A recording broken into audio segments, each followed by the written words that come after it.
First of all, thanks for coming on. Yeah, thanks for coming over and setting this all up. Yeah, and you're Michael G. Gabel. Uh, I think about you as a model, Yeah, actor, artist, yeah. but you are so much more. Some days maybe, I don't know. Well, I always like the idea of people. I like the idea of going into the nuance of the whole thing, which is kind of the idea with the 3 hour window Yeah, of like.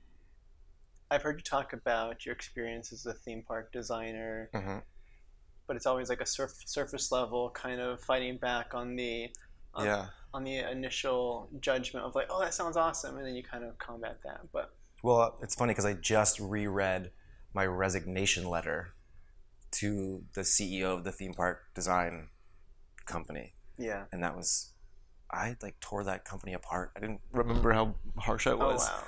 They deserved it, but yeah, that was wild to reread.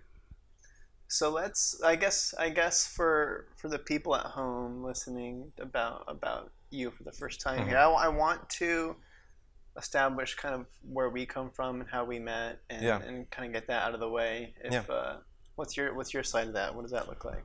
I was booked on a shoot in New Mexico for a resort, and it was through my fitness agency. They wanted some people who were active and could go zip lining and mountain biking and hiking, and you were the camera photography assistant Yeah. for the main photographer. This guy named Jeff Dow, who was great, really fun to work with. And we were there for 4 days we shot, Yeah, something like that. and it was a really chill shoot. They were so many days they'd be like, "Yeah, just meet us at noon in the lobby." Like there was no like up for sunrise, waiting till golden hour. There was no, having to get our 8 to 12 hours of shooting in. It was very chill. So we had some time to kind of talk on the sidelines. And Yeah. you mentioned that you were planning to move to LA, Right. and you sort of like were like, "Hey, I'm gonna hit you up," and I was like, "Cool." And then you did. You moved to LA. You hit me up. We went for coffee with your two roommates, and you basically were just like, "What can you tell me about this city?" And I don't know. I gave you a couple websites you could go to find work and some vague platitudes about the hustle, but I don't know. Yeah, yeah. Yeah. Yeah, So I guess because I know you've been in LA longer than obviously than I have. So yeah, when I approached you in New Mexico on the shoot, just talking about like, hey, I'm looking to move. Like, I'm curious. I don't know if you talked about this before, but like, what was going through your head as far as like, oh, he's gonna hit. Like, did you expect me to actually follow through and move and hit you up, I or and figured you were gonna move, but I didn't really think you were gonna hit me up.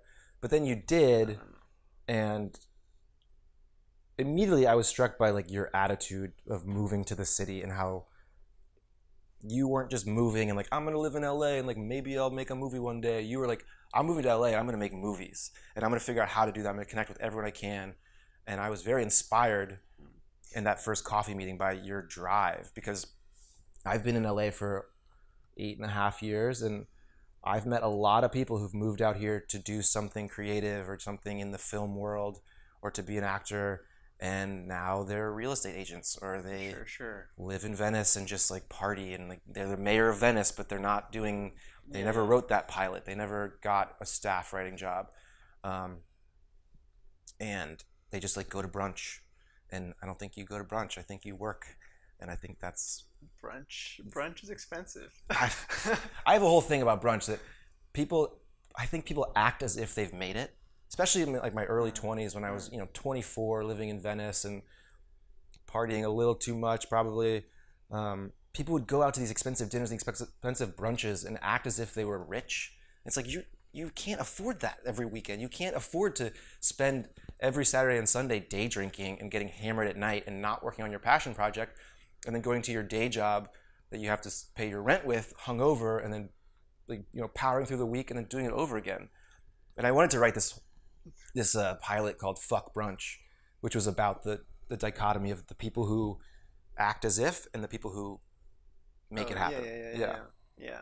And you are, I would say, on the extreme end of the other side of the non-brunchers. Yeah, I'm trying to find that balance for sure. Yeah. But yeah, I mean, okay, so we can go from there. I did want to jump from, so we met in New Mexico on the shoot. I moved here, hit you up, Yep. we met up. We like I like to have the conversations about like, all right, cool, like what are you about, and what's your like, what are you trying to do? How could we help each other? Like, Yeah. I'm not just here for me. I'm here to, you I know. totally forgot that part of our meeting. Yeah. So you Yeah. brought up van life, Yep. and we were talking about how to kind of find some sort of like easy shoot. So Yeah, low impact. I had this pilot yeah, called Van Life for a hour TV show about two guys who quit their jobs, buy a van, and chase down the romantic idea of van life. And it's their one's fly by the seat of his pants, one's type A. How does it work out? Intimacy in a heterosexual relationship. There's a lot of layers to it. I'd been sitting on this thing for years, not doing anything with it, just being like, one day maybe someone will be like, do you want $100,000 to make a pilot? And I'll just do it. yeah, But yeah. you came up to me and you're like, we can do this in a weekend for, I don't know, I think we ended up doing it for $2,000 or something.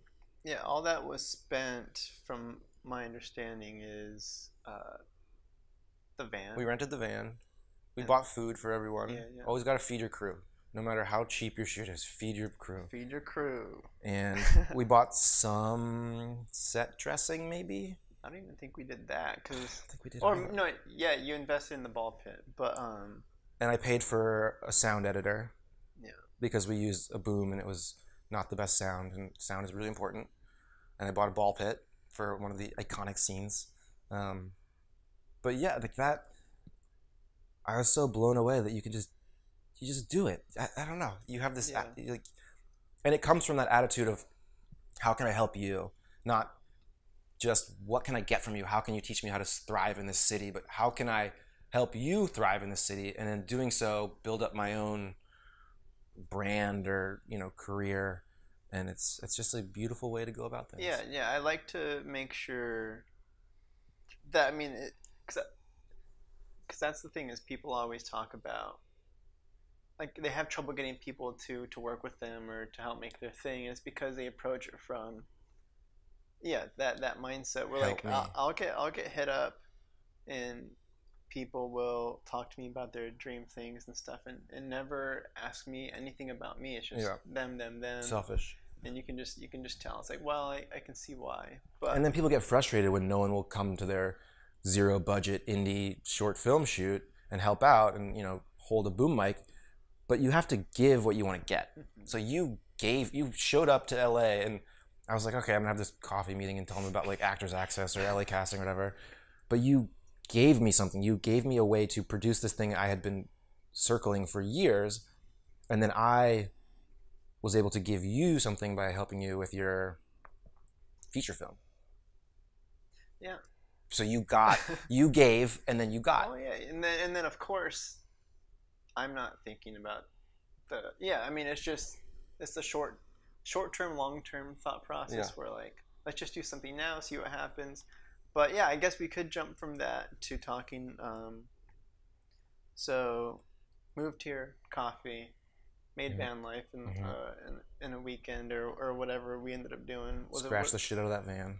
Yeah, I got the scratched the van. I hit a fence. It was my fault. And from there, that was kind of, I guess for me, observing you and Michelle together, that was almost like from my perspective, I was like, oh, sweet, like, I can see the potential chemistry on screen and stuff, and that kind of helped jumpstart my mindset on who I was writing for when I started my feature film. Yeah, for sure. And I think you definitely pulled a lot of the characterization from van life and put it into the story that you wrote, because Michelle has a certain tone about her that's very, I don't know, reserved and quiet, but like there's a underlying confidence and beauty to it.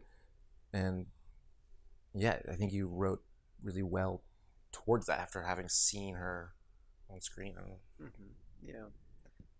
So you you were in my mind for it's what's on the inside Yeah. from the get because of that experience, and then now we're here, and the movie's done, Yeah, man. and Congrats. and thank You you, did it. thank you. Um, but yeah, so that's our kind of experience together. Is Mhm. you were on set for 5 days for the feature, Yeah. and we worked, yeah. We went to Reno for the last day, or the Yeah, second to last yeah, day. like a bonus day or some. Yeah, Yeah, you flew me to Reno. That was awesome. yeah, that was cool. Um, I've never flown anybody for a shoot before, so it was kind of nice to. I've never been flown for a feature film before or since, so it was Yeah, very cool. yeah. So that's us, and I wanted to dig into kind of more things that I don't know much about you in. I'm And an I, open book. The only thing we can't talk about is that piece of art right there. yeah, It's a we'll, secret. we'll we'll get we'll get to other art Yeah. at some point. So let me just run off some things. I don't know if I have. I just want to kind of. I don't want to forget what I want to talk about. But all right. So we have your podcast. We Yep. have. We can dive a little bit deeper into the experience on the feature. Um, I wanted to talk about. I guess a big chunk I wanted to just jump into. Um, well, actually, all right. You lived in the Middle East for a bit. Yep. You've written a book. Mhm. You've you've done design work for theme parks in some capacity. So there's Yeah. there's a lot here, Yeah. and I'm excited to start rattling stuff off. So Take it apart. the one thing I did that I think is really cool, especially coming out of, because like you congratulate me for finishing the feature, Yeah. and I'm thinking that's a 20-month process for me, was from writing to crowdfunding to production to Yeah. me editing it myself to. And I got to see the whole process, which Yeah. is really cool. So that's 20 months. I forgot about the crowdfunding. So that was a whole thing. Yeah. So for you, Mm-hmm. I'm curious. I about the book She Yeah. Can Fly. She Can Fly. So talk to us about, first of all, what the book is and what. So She Can Fly is a book. It's a memoir of domestic violence and sexual assault. So it's very heavy. It is a cautionary tale that I wrote with the nanny who raised me. So it's her life story, authored by me. It's not my memoir. And she pretty much had it as bad as you can have it. So our intention was to share her story with the world in the hopes that people could recognize some of the early warning signs before their life spirals into such a dark place, such a abused, controlled, brainwashed, and hurt place. So we started working on it my last year of college. I was home for a term because I'd gotten in trouble and I was actually kicked out of school for a term. And I went to my nanny's house because she was like my rock. She hadn't been involved with our family professionally for years and years and years since I was 10, but she was always this person who I could go to her house and she would make me fried chicken and mashed potatoes with a butter river and like put it on the plate, set me in front of the TV, and I was just like safe. She would listen to me. She'd let me cry if I needed to. And that's the first place I went when I got kicked out of school, because I was just lost. And I went to her as I felt home. And I think I just like cried my eyes out because I didn't know what I was doing with my life. And she just listened. And then at one point we were just watching TV and she said, like, honey, some really bad things happened to me in the past, right? And I knew. So when I was 10, Carrie, my nanny, didn't show up to work. And we came to find out that she had been arrested on a fugitive warrant from a different state. So all the while she had been working for my family for 8 years, she had no driver's license, no bank account, no social security number. She was living under a fake name because we paid her in cash, and she was able to just she was a fugitive for 17 years. And I lived in St. Louis, but the state of Colorado came for her and took her back to prison the prison that she had escaped from. And that was when you were 10. That was when I was 10. And when did she start nannying for you? I was 2. Okay. Because my parents could not handle me, and they had to bring in super nanny. And she got me into shape, and she ran our house like a ship, and she was my best friend and my playmate and my disciplinarian and my teacher and all these things, my second mother. And so when she didn't come back to work, it was pretty devastating because she was my rock. And I was 10 at the time, and I heard some terms: domestic violence, prison, check fraud, rape, abortion. And it was all very like, I had a very privileged upbringing, and none of those things touched my life. So they were all very, distant ideas, especially to a 10-year-old. And so when I'm sitting in Carrie's living room at 20 or 21, and she says, some bad things happened to me, I was just like, yeah, I kind of know. And she said, because when she got taken to prison, she eventually got released through the help of a lawyer who knew about her case and helped her out, this big shot lawyer. And when she came back to St. Louis, she had Dateline, the AP Wire, Oprah. Everyone was knocking down her door. They were like, we want your story. Come on our show. Just write something down. We'll make a movie. We'll get a huge deal. And she just wanted to live her life. She didn't even know who she was. But, this was 10 years later.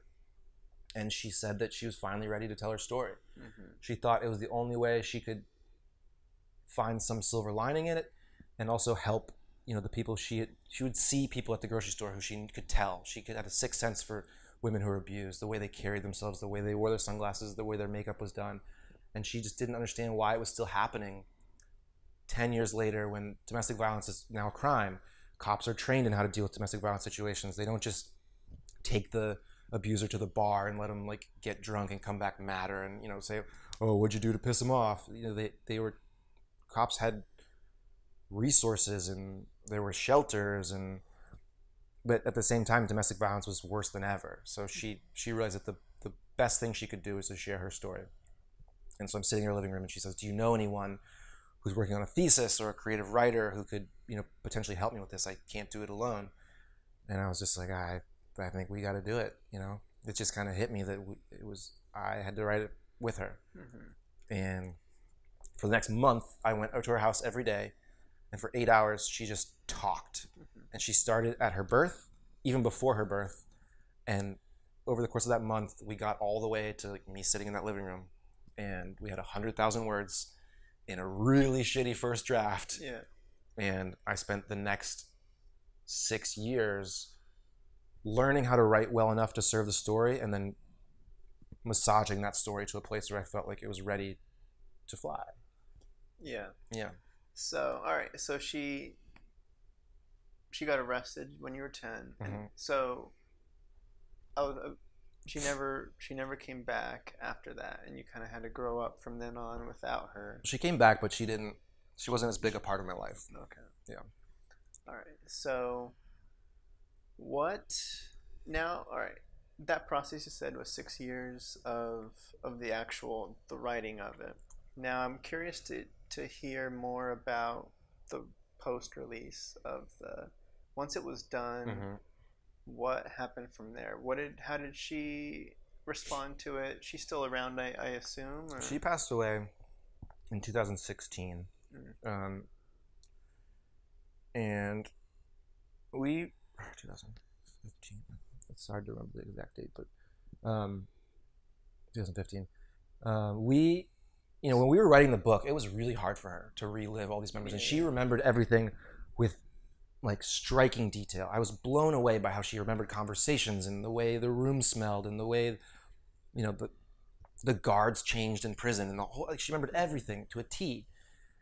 But it was so difficult for her because she had done some really bad things when she was under the thumb of this abuser, and she had written bad checks and stolen money, and all of it was to protect her and her children and keep this guy from hurting them. But she was so concerned that people were going to think poorly of her, that they would judge her. And I just kept reminding her of what her intention was, where if she could get to one woman and help one woman escape a bad situation before it got to the point where it was inescapable. Because the longer you stay in an abusive relationship, the harder it is to get out, to a point where it's impossible. And then tragedy happens. And I kept reminding her that if we got one person, it would all be worth it. And the book came out in March of 2014, and we sent copies all over the place, got great reviews. My friend at the Wall Street Journal wrote an amazing review, and it started to circle through the domestic violence networks, and it was successful, but we also gave it away for free online. We still do. So it was never a money-making project. And then a year to the day after it was released, Carrie was having some health issues, and she was in the hospital, and I was in LA, and she called me, and she was just so down. She was so beaten. Her body has just been through so much, and she was just tired. And I told her that day I had been texting with a woman who reached out because of the book as she left her abusive situation. So I was helping her find the shelter to go to. I was helping her as she packed up her kids' stuff and put it in the car. And it was so surreal to do that and know that this woman did what we hoped she would do, is read the book, saw the signs, and got out. And I told Carrie that, and she just she had this like childlike tone that came in her voice, and she lit up, and she was so happy. She was redeemed, and she was, fulfilled, and it all came full circle in a lot of ways that are hard to explain without reading the book and knowing how she had saved me at one point, and I was saving her by helping her tell her story. But she passed away 2 weeks later because I think she was just finished. I think she was done. She had a hard life, and it's kind of just this perfect ending that she saw her redemption and then was able to sleep. So you've been able to circulate the book around, and I know you still advocate all the time for. Yeah, I try to bring awareness to it. It's it's a tough issue, but because I believe when I was scouring the Instagram page and stuff, like it mentioned even it cured some internal family struggles too. Like I think I saw the son read the book. Oh yeah, all the sons have read the book. Yeah, how can you tell me about that or the sons? Yeah, just like what you've learned from witnessing these kind of interactions. And so Carrie had 4 sons with her abuser, her husband, and a lot of the reasons was because if she was pregnant, she couldn't leave. If she had kids, there was more reasons not to leave. And when she went to prison and then escaped, the boys, all 4 boys, were with the dad, the abuser, and his mother, and in foster homes, and bouncing around all these different places, and being told that their mother just left them. So when they reconnected back in St. Louis years and years later, they were mad at her. They didn't know the truth, and they were resentful because of what they'd been told. And Carrie's whole goal in life was just to be a mother, and to finally reconnect with her boys was everything, but it was so difficult. And there was healing, and there was they found enough of the truth to respect her and build a relationship with her, and she was able to have those relationships with her sons until she passed away. And the amazing thing about those boys, all 4 of them, is that they're good men, stable men with healthy relationships and like beautiful children, and they're not abusers. And that's when you have been modeled that throughout your childhood, that's how relationships work, that dad hits mom, and that's how it goes. And it's like the son of an alcoholic who never touches alcohol, whereas the brother, it becomes an alcoholic. But it's amazing that all 4 of those boys went the positive route. Yeah. So I talk to Jermaine all the time. I talk to Michael, her son, all the time. When I go to St. Louis, I try to see them. So they're my brothers. Yeah. Yeah. Yeah. Because I guess like my whole perspective on is like how you introduced the subject is like I have no experience in that realm. So In writing no, or in domestic violence? I Yeah. mean towards the domestic violence Yeah. yeah, like my parents are great and have always been supportive of me, and I've never witnessed anything like all that kind of stuff. So it's not in my world. So Yeah. um, I have been doing more reading lately, and I checked out like I've read the book and stuff. Well, I've read the intro chapters to the book Yeah. so far, but It's like 3 pages. and yeah, I'm curious. Okay, like something that I've been thinking a lot about during these quarantine times is I think on a lot of I feel like a lot of people have been going through different internal struggles and changes Sure. and witnessing the world around us and seeing these issues and wondering like what can we do, like what can I do as an individual to make a difference and make change and create something that helps push toward the positive. I feel like you've done a version of that with like telling the story and getting it out there, but I am curious on your thoughts as to how, or if you have thoughts on this, like how can individuals that aren't in that sphere do something To help. yeah, like what if yeah, it's vague Well, first of all, this quarantine time is a really tough time for domestic violence because people are stuck in homes in toxic relationships. The abuser may have lost their job, so they're stressed out. Their money is tight, and that just catalyzes the need for control, to take control, and then the control becomes abuse, and the abuse becomes violence, and it's a really tough time because people aren't able to get out and get the help they need, get the support they need. And I've tried to like share a lot of resources that are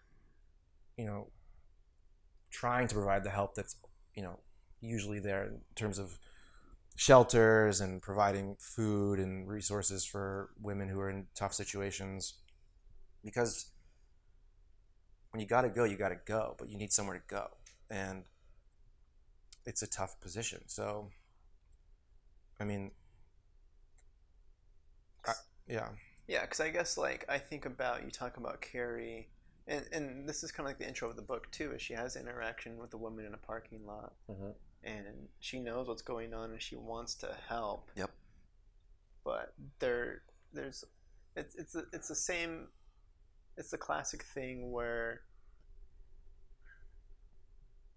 somebody has to be asking for the help. Right. You can't tell them. So, well, I'd say the best thing you can do is educate yourself about the cycle of abuse, how it works, how it starts, how it spirals bigger and bigger and deeper, and just try to educate yourself on the signs that there's abuse taking place in a relationship. They're subtle, but they're there, and you can pick up on them. And then the second thing you can do is just be open to that asking for help, and it might be in a way it's even more subtle. It might be just someone like being like, can we just go for like a margarita? Like, I don't know. It's just, you have to be aware of the signs and aware of when someone's asking for help, even if it's not a direct request. Yeah, I don't. because the first thing you mentioned is being aware of the signs is more of like, if let's say for instance, if I read the book and I'm like, oh, that, I don't know, my thought is, if you know the signs, then you're less likely to get caught up in that spiraling. Is that what you're? Yeah, that's more the point. Yeah, I mean, you can't excuse early signs or levels of abuse. You can't find a way to justify, or abusers are so smart. There's a book called Why Does He Do That by Lundy Bancroft that goes through the different types of abusers. Like, there's Prince Charming, there's the terrorists, there's all kinds of different ways that they use their insidious tactics, but the main thing they do is find a way to make the abused person feel like they deserve it, and they start to believe it, and then they're stuck. So the key is, I mean, I wish every girl ages 13 to 15 could read stories about how domestic violence in relationships begins and how it progresses, because there are girls who think that like their teenage boyfriends and their high school boyfriends it's okay for them to hit them. That's they maybe it was modeled for them by their parents. Maybe it's just the environment they grew up in. Maybe it's what they saw on TV. But people still think it's normal, and it's not. It's not okay, and you have to put your foot down. And there's certain people in pop culture who have been caught being abusive, and they're just kind of like it's like kind of forgotten about, and it's like, oh no, his new album came out, so I just want to buy that album because I like his music. Right. And I think putting your foot down and refusing to support someone who is truly abusive is important, and then just trying to be healthy in your own relationships, trying to lead by example, which seems like a simple thing, like don't hit your partner, but don't, like, I don't know, people do it. Right. Yeah, I guess that was going to be my next thought was the aggressor side. Yeah. I don't know how deep you've gotten into researching why it happens in the first place, or if there's anything to keep in mind on that side of things. There's a lot of psychology behind it, and you can be an abuser in your romantic relationship, in your work relationships, in your friendships. You can be abusive in a million different ways, and it doesn't all involve black eyes and bloody lips.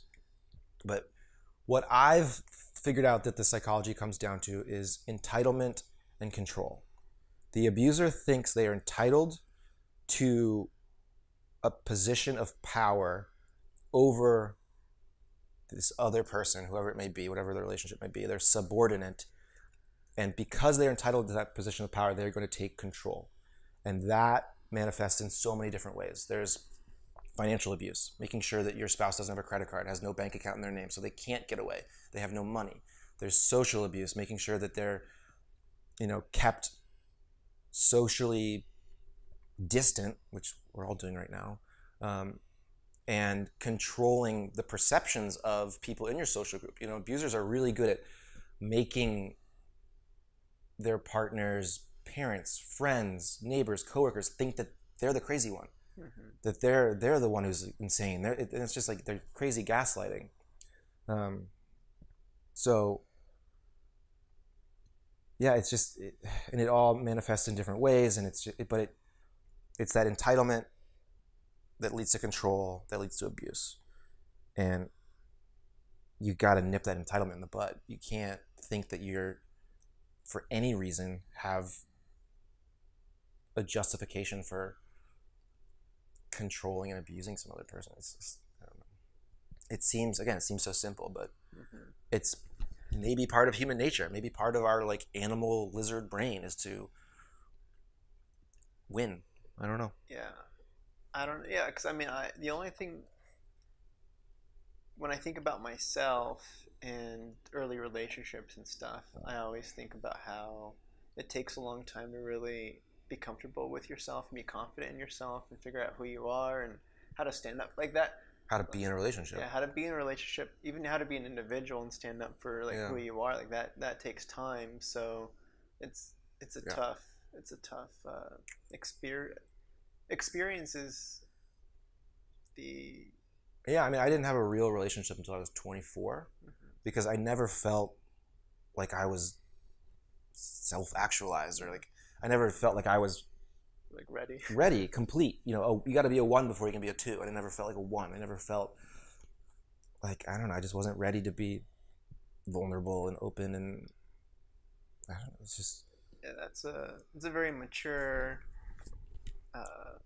maybe. Well, I mean, it takes a lot to go to the outside to observe yourself in that way and be like, I'm not ready for that, and holding out, because most people Yeah. kind of rush into it thinking it's going to fix them, or however it may Yeah. come about. But And I definitely was flawed in my first relationship, which I thought that I would just get into a relationship and it'd be one and done.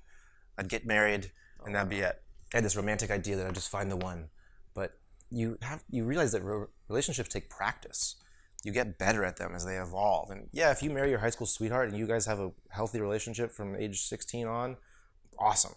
Chances are not going to work out for everyone. And you got to go through those growing pains of, you hurt each other and you get hurt and you make mistakes and you learn what feels good and what feels bad, and it's it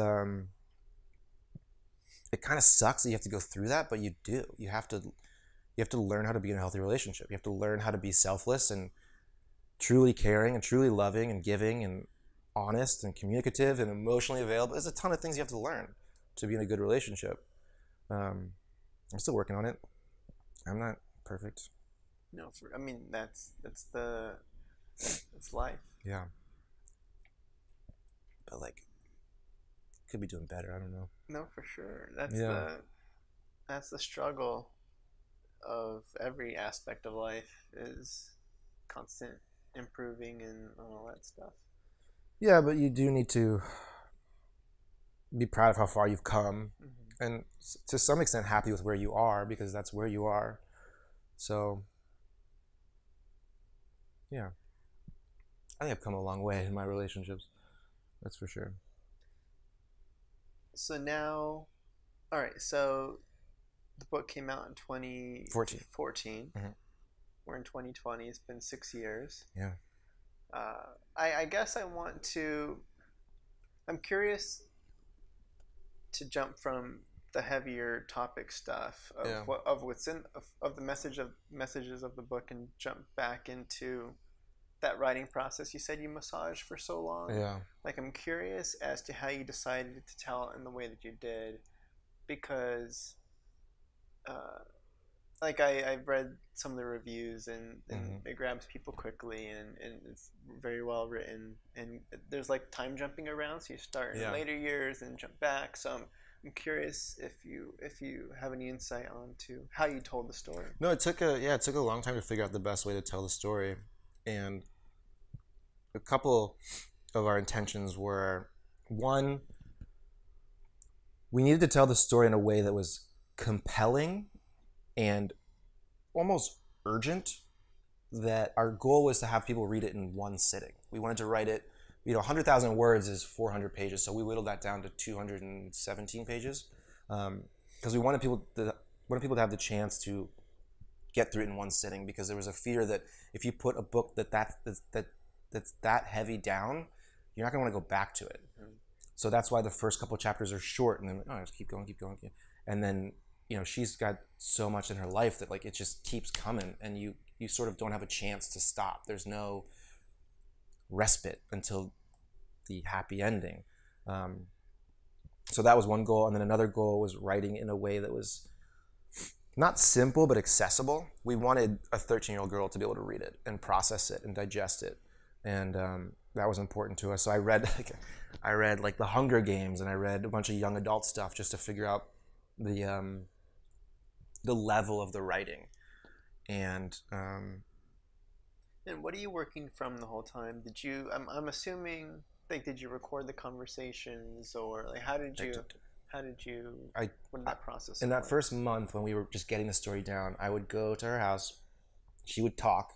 I would take notes furiously on my laptop, and I'd go home at night and put it into some sort of narrative, put in sentences and paragraphs and chronology, and then that was what became that 100,000 words, and that just got chopped up, moved around, edited down until it was a lean, driving narrative, and that was what the process of 6 years was. It was just killing all your darlings, getting rid of the fluff, figuring out what the spine of the story is, only adding words that drive towards that spine, and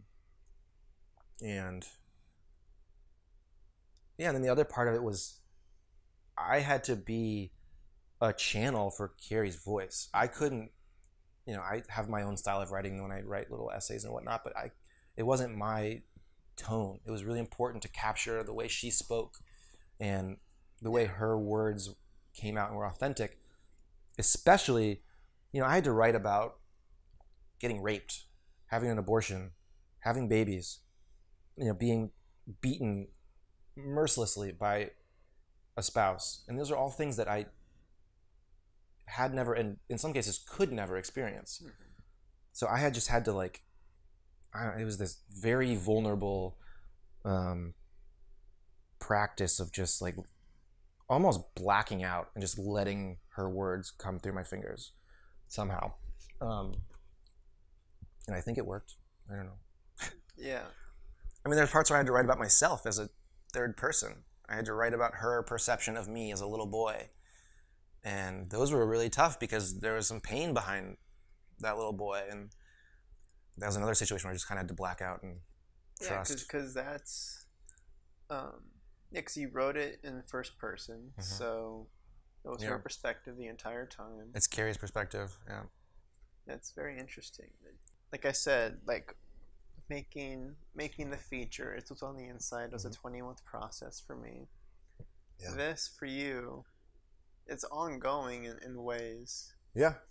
That's an outline of a potential screenplay. I'm talking about doing it as an audiobook or a podcast, and always trying to push it further. I always feel like I'd be doing more with it. Yeah. So that makes it 10 years? Was it 2010? Because I'm trying to do the math. 2010 that we started working on it? 2009-ish. So it's been 11 years. Yeah.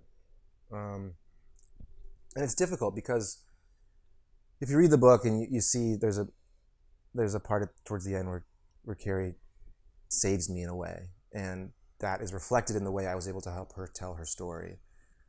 And the book feels like this perfect circle of vulnerability and redemption and connection. And no, I don't think anyone could have written that book with her besides me. It was meant to be. The fact that I was home, that she saw that woman at the grocery store that day, it's just, I think it's the most perfect creative thing I'll ever do. I don't think I can beat it. And I've always wanted to turn it into a screenplay because I think that's one way to draw more attention to the issue, and there's never been a domestic violence movie that's really gotten it right or been as impactful as it could be. I think there's enough with Jennifer Lopez and some other things, but it's never really gotten to the heart of the issue. And part of me feels like every day that movie's not out there is a day that I'm failing, but also it's we wrote the book. That was the I don't know. Yeah, the story's out there, and it's and people are hearing it. Yeah, but I can see the need for wanting to get it out there even more so. Because that's been the. I just started reading again recently. November, I started reading. Just reading anything. Just reading in general. I wasn't reading. I didn't read a word for months. I didn't read. Yeah, you don't have time to read. You're always making films. So, for whatever reason, I committed to half an hour a day to read something. It's good. So I've had a chance to read a couple of memoirs and whatnot, and of course there's all those studies that say that reading, people who read are just more empathetic and are smarter. Yeah, because you are forced to see things through someone else's worldview and. Yeah. So my gut reaction is that the book is actually probably the most visceral experience you'll have, but people don't read. People don't read. So it's good to have other forms. They see movies. It's good. It's good to have other forms of the message, just so you can hit as many markets or demographics or whatever the case may be. But and that's the other thing is we put the book out under our own publishing imprint because we wanted to have full control over it. We were scared of what a publisher or an agent or an editor would do to the story to make it more dramatic. Because Right. when you're dealing with the psychology of abuse, you can't get it wrong, because then you're teaching people the wrong things. So we did our best to get her story right, and we knew we did that. So we were very cautious with bringing anyone else on board, and we put the book, we wanted to give away for free. We wanted to maintain control over the story. And then the idea of bringing it to Hollywood, not that like I have producers knocking down my door, but it scares me what you see what happens to memoirs that become biopics, and you see what happens to movies that get books that get adapted. It's never quite the same. Yeah. And that scares me. So if I was to work with anyone on it, I'd have to be absolutely sure that they were on the same page. And I haven't found that yet, so. Yeah, we'll see. Yeah. We'll see. So I guess this is kind of not the smoothest of transitions, but I think maybe we can segue out of this somehow. So as far as that chunk of time you spent creating this book, Yeah. what else can you put me in the time frame of like completing school in college, and how that overlapped, and where, how does that all play out? So we had that 100,000 words, and I think I had 1 or 2 terms left at school, and I wasn't really able to work on it while I was finishing school and socializing and being a college kid. And then I got the job in the Middle East, in Jordan, as a theme park designer. And what year was this? I moved to Jordan in the end of 2010. I moved to Jordan like 2 months before the Arab Spring happened. Okay. So I was right there in the eye of the storm. So that's early in the writing process then. Yeah, I mean, and then in Jordan, I was busy learning my new job and traveling and hanging out in this wild foreign environment, and I didn't work on it quite as much as I wanted to. And I was being groomed in this job, and they wanted me to sign on for 4 more years in Jordan, and I did, and then I had nightmares about it, and then I backed out of it because I knew I wasn't doing what I wanted to do, which was work on this book. It was just sitting in a drawer. And a lot of that came down to reading The War of Art by Stephen Pressfield, which is all about what is your creative need? What do you need to give to the world? What can only you bring to the world? And what's holding you back? What resistance is preventing you from contributing that beauty to the world? And I recommend that book to anyone who has a creative or inspirational bone in their body, because it's so important to just figuring out what you need to do and why you're not doing it. It's a stressful read. Really? Well, I mean, in ways where it's forcing you to do things you don't want to. I mean, the resistance is the stress. So putting you up against the wall of stress is like, I can't tackle it all at once. Like I have to read chunks because like every bit stresses me out on that book. But I think you are so good at conquering resistance. You just do. And a lot of the book is like, you're going to lose friends. You can't have these hobbies. You're going to make less money. And it's all these things you give up. Yeah, you're not going to have brunch. You're not going to have brunch. You can't have mimosas till 3 p.m. But I think you somehow have this innate ability to transcend that resistance and just keep making. Sure. I think it's like an addiction for you. Once you learn it's overcomable. Is that a word? Once you learn you can overcome it. Yeah. It's hard to stop because you can't. But well, that's why you see people who are so successful in so many areas of their life. A comedian gets really big, and then they become an actor, and then they create a production company. Like people, once you know how to succeed, you can apply it to other avenues.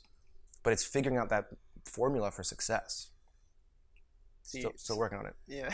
So all right. So you were connected to that book. Yep. And that kind of helped push you in a direction while you were there, or I guess I kind of want to jump back a little bit. Okay. Is how did this job come about? How did it feel like in that moment when you said yes? Like how can we talk about that move Yeah. to Jordan and committing to that in the first place? And Well, I studied fine art and architecture in college, and I thought I wanted to go to architecture school, and I found out how long it took, how much it cost, and how little you made when you got out. So I had no interest in more school. Um, and through an alumni, I was connected to this multimedia entertainment company in Jordan because I taught English there one summer as just a summer program, and they connected me to this company, and they were starting a theme park design division, and they knew I was invested in architecture, and that I was interested in the region, and that I had learned some of the language, and they gave me the opportunity to help start this division. And I needed a job. I was cut off from my parents at this point. B, it was a chance to travel, use my degree and be creative and explore. Like I couldn't turn it down. And moving abroad is very seductive. You go through this sort of sine wave of like, I love this. I'm never moving back to the States. Like I'm just gonna travel for the rest of my life and be a dirtbag or work for some NGO. And then you go like, I want to go home. I'm tired of this. Like I miss my friends. I miss McDonald's. I miss whatever. So that's how it played out for you. It just keeps going up and down. And then the waves get bigger and bigger. And then eventually I got to a point after I signed that 4-year contract where I knew I was not supposed to be there. I had been not learning the language. I had been not really investing in my company, even though I was progressing pretty well. I just knew it wasn't for me. And I knew we were opening an office in LA, and I'd always had this itch to be on set, to do something on set, be an actor, be something. So my plan was to get transferred to the LA office while working on my book, move into maybe production design, apply my modeling skills from the theme park company to art direction or production design, get on set, figure out what I liked on set, and then if it worked out, move towards talent, on-camera talent. So how long were you in Jordan? Year and a half. Year and a half. Yeah. And you had all those waves through that yeah. one year and a half. Yeah, I convinced my CEO to send me to LA for a 6-week training period to learn from the guy who ran the physical model shop where you build all the models of the rides. Yeah. And I just never came back. You developed your escape plan. Yep. Yeah. I just never came back. So I still want to hear more about that year and a half that you were there. Because I've only been out of the country overseas once, and I went to Indonesia for a month. Cool. But aside from that, I haven't traveled. That's my experience. So I've never been to the Middle East, never been to Europe, never. So I'm just kind of curious as to some specificity moments on like what made it so cool, that initial wave. I want to hear about the happy moment in the beginning. Well, it's cool because you're doing something that's so off the beaten path. Like if you gave me a globe and said pick where you want to move, the Middle East would have been not at the top of my list. Didn't really have an interest in the culture, but my friends were going off to law school, med school, making jobs, consulting jobs, just making money in New York or Boston or San Francisco. And I was moving to Amman, Jordan. And I remember the first day I got there, I'd lived there when I taught for that summer, but I was on a campus and I was sort of taken care of because I was still like a college kid. But then the first day I flew over there for my job, I got taken to my apartment, and I realized I didn't have an alarm clock. I was supposed to be at work the next day, and I had no way. My cell phone didn't work, didn't have service there. I tried walking down the streets looking for an alarm clock at a pharmacy or something, and everyone thought I was just crazy. I was like TikTok, didn't find one. So I just laid on this couch in my apartment, not even on the bed, waiting for sunrise. And then the call to prayer went off at 5 a.m. and I was like, holy shit, where am I? What have I done?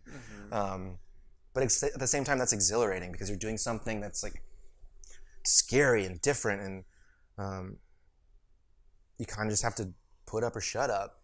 And then what really sunk in for me about the time that I was in the Middle East was how culturally different it was from everything I knew. You know, I grew up in St. Louis. I was a white kid from St. Louis, and then I was a white kid in New England going to college, and all of a sudden I'm a white guy in Jordan, where half the women are in full hijabs, all the men think you're a spy, the kids laugh at you and point at you. Like I was the minority, and that was so different for me, and it was important for me to have that experience, and it just led to a lot of introspection because I was so culturally isolated from everything I knew, and I was like, okay, like who am I? Because I'm in this vacuum of culture from everything I've grown up with and been comfortable with. So I got to figure out what I'm about. And so I spent a lot of time just like reading, you know, self-help books and all sorts of like, you know, watching a ton of TV and, you know, partying with my expat friends. But a lot of it was just like, what do I want out of life? Mm-hmm.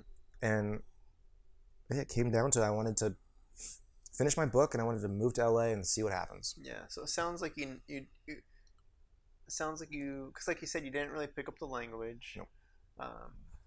And so were you more often than not treated like was like, as far as like you said, they think you're a spy, or like, is that maybe I was. No, I mean, like I spoke taxi cab Arabic, so I could tell the taxi where I wanted to go. I could say left, right, straight, count to 10, you know, all those things.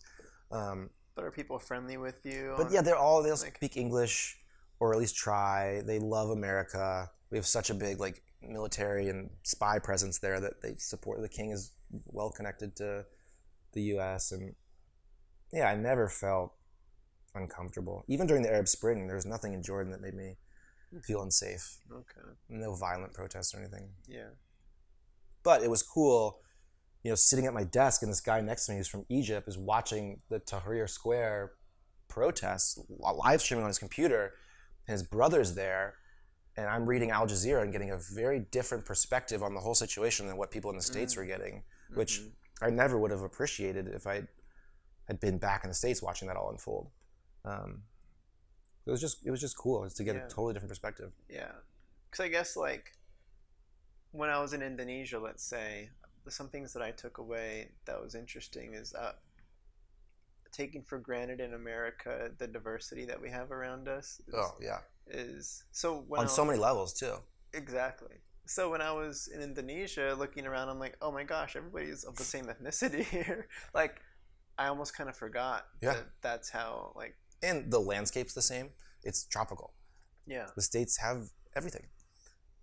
So everybody is of the same ethnicity, and then like I stood out too, and I'm in the States. I'm not like a tall dude. Yeah. But in Indonesia, you're tall. You're giant. I'm like a head, like a head above everybody. And there were times at like different tourist spots and stuff where like a group of like Japanese tourists would, or other tourists would, kind of spot me and think I was some sort of famous dude because Macaulay Culkin. So I get asked for like selfies with random tourists and stuff. But cool. One other thing that I took away, I don't know, because that's what I'm curious about too, is when I think about the States and the homeless in the United States. Yeah. There's a lot of like, you know, off every freeway you get off, there's like the panhandler, and the tent villages, and the begging for the money with the sign. Yeah. In Indonesia, what I noticed was in the poorer communities, instead of like there was none of that. They're supported to some extent, probably. I don't know, but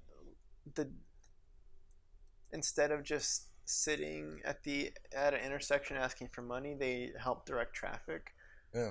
And people like tip as they kind of went around, like they'd help people get through because it's crazy. The traffic's crazy. It's all motorcycles and stuff. So it's little mopeds. So it's like helping people through, directing, but they would actually make use of themselves and contribute back and make money that way versus just asking for it. But I don't know. What do you think that comes down to? Is that some sort of feeling a part of society as opposed to the homeless in the States who are just completely on the margins? You know, maybe they feel connected and supported and at least seen as a human. You hear all these stories about homeless people who say, like, I haven't been looked in the eye in years. Mm-hmm. And that's like people need eye contact. It's important for socialization and emotional well-being, I think. But I wonder what the difference is there and why. Maybe and like also the socioeconomic gap between homeless and lower class is not as wide. Mm-hmm. So you're not like, oh, I don't have an apartment, like, because that people slightly above you are just living on dirt floor shanties. Yeah. So maybe there's some element of not feeling quite so disenfranchised. I don't know. It could, yeah. But no, I'm curious as to, yeah, if there's anything like that you picked up while you were there on that could be interesting to point out, or if it was, I don't know, but you could always dive into your what you're actually doing there. Like that's Just playing Roller Coaster Tycoon, man. because I've noticed before, like on your podcast when you bring it up, that's most people I think go to like, oh, he's an Imagineer, Yeah. kind of like I don't know what the reality of what you're up to was. Yeah, I mean, it's pretty much an Imagineer who doesn't work for Disney. The theme park design world is very small. It's a small industry. Everyone eventually works for Disney. Everybody wants to work for Disney. Everyone's obsessed with Disney. We call them foamers because they're foaming at the mouth for Disney. And that was a big realization for me, was when we went to the big theme park design convention in Orlando, which was 1 million square feet of anything and everything you could put in a theme park, from trash cans and benches to animatronic fire-breathing dragons. And like, I wish I had acid or something. Like, I walked around that place because it was so wild, so much sensory overload. But we went to dinner at one of the Disney World hotels, and the fireworks display were going off, and this employee I was with started crying because she was so moved. And I was like, I'm in the wrong business. This is not. It's just, it was a big, like a huge breakthrough for me. Yeah, you didn't love it. Yeah, and we were at the, the industry panels where like the biggest names in theme park were telling how their careers progressed, and the same girl started crying again, and I was like, who are these guys? Like, what? I don't care. Right. I didn't care. I was like, I'm not at the wrong convention, and I got to figure out what my convention is. So that was a big realization that I needed to bounce from theme park design. Yeah, that's good to know. Yeah. These things. It reminds me of my. I mean, it reminds me of. I don't know if we've talked about this much, but I have my engineering degree. Yeah. In mining engineering. So I feel very similarly to, because I don't know, thinking about working in a mine. Yeah. Feels similar to living in Jordan. Like, I feel like careful. With like, I mean, there's normally, in terms of like you being there and feeling not a part of the space, and just out of your element. Yeah, like that's more of what I'm referring to with living out in the middle of nowhere, Nevada, just for the summer that I worked the job, my internship. But you probably would make a lot of money, which I can't say that my job wasn't amazing working for the theme park design company. It was literally a dream job. It just wasn't my dream job, and I had to get out of the way for whoever's dream job it was, because I every day woke up and did not want to go to work. I wanted to just run through the wall like the Kool-Aid man and get the fuck out of there. Yeah. And I couldn't. It got to the point where I couldn't deny it, and I quit. So, and I also wanted to finish my book, and I'd been working on it slowly, but I realized that to really finish it and get it to the place where it was going to be ready to go, I needed to work on it full time. And I wanted to find a job that would give me a little bit more freedom in my schedule and maybe reinforce some of the skills I'd need to be a published author. So I was starting to looking everywhere for other jobs, and I found this job on Craigslist working for, it was very vague. It was like, recently published author needs an assistant.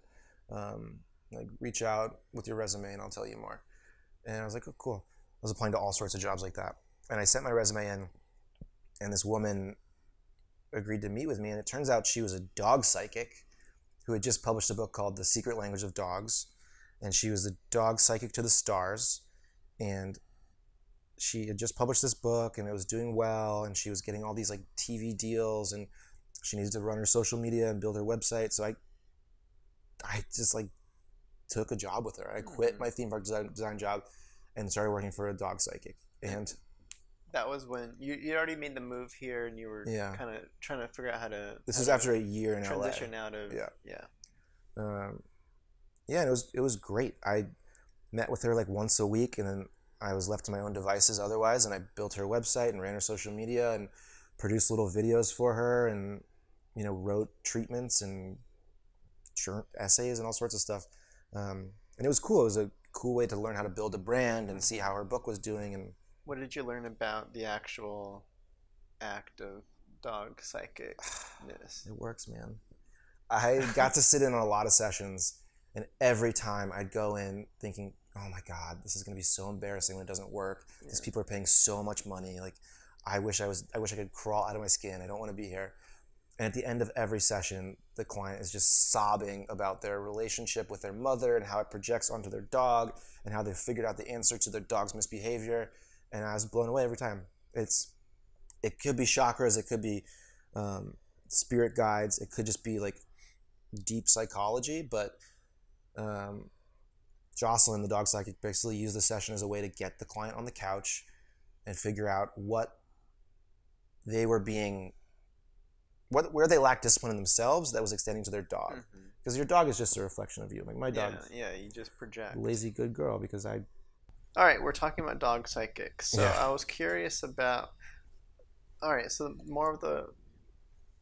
When initially, when you said that, I was thinking, oh, she is a psychic that's a dog. She reads a dog, and then can talk to the dog, but it's more of like meets the owner, helps solve their relationship, and she does some stuff with the dog too. It's all gray. No, that's cool. But could be placebo, it could be a lot of things, but it gets through to people, and it blew me away every time. And it was a means to an end. That job was a means to an end for me. And I got to the point where my book was finished, and I started slacking off a little bit in my dog psychic creative director job, and I got fired. And it was just as I was launching the Kickstarter for my book to finally get the final. I think I raised like $6,000 to just do all the publishing stuff and the legal stuff, and I was terrified because I was like, oh, I don't have a job now, and this book is not going to make me a lot of money. So started doing like freelance web design, graphic design, just gig jobs here and there, and just kind of like put the book out and did that stuff for a while. But that was a weird time. To be fired by a dog psychic after giving up your, cushy theme park design job. I mean, like you said, it wasn't you weren't looking to transition into dog psychic yourself or anything like that. So it's all good. It happens. I don't know where to. Anything on your mind? Well, in that period of time where I was doing theme park design or graphic design and web design, I was trying to get a modeling agent because I thought it would be a cool way to make money that didn't involve staring at a computer and pixels all day. And it took me a while, but through some friends and connections, I found an agent and realized, oh, this is way more fun than what I've been doing. And it took, I don't know, about a year of having modeling jobs here or there before I really said, okay, this is what I'm gonna do full time.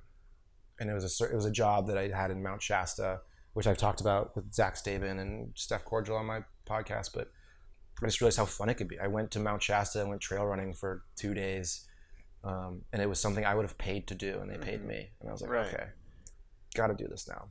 Yeah, I guess, okay. So as far as modeling goes, I freelance primarily as a script supervisor, so I get to, like, I've been on certain commercials, like, I don't know, like Kohl's and stuff, where I'm like, oh, these are, or like the Jeff Dow stuff, I'm like, oh, these are actual legit models that are brought in to help the casino look cool or whatever.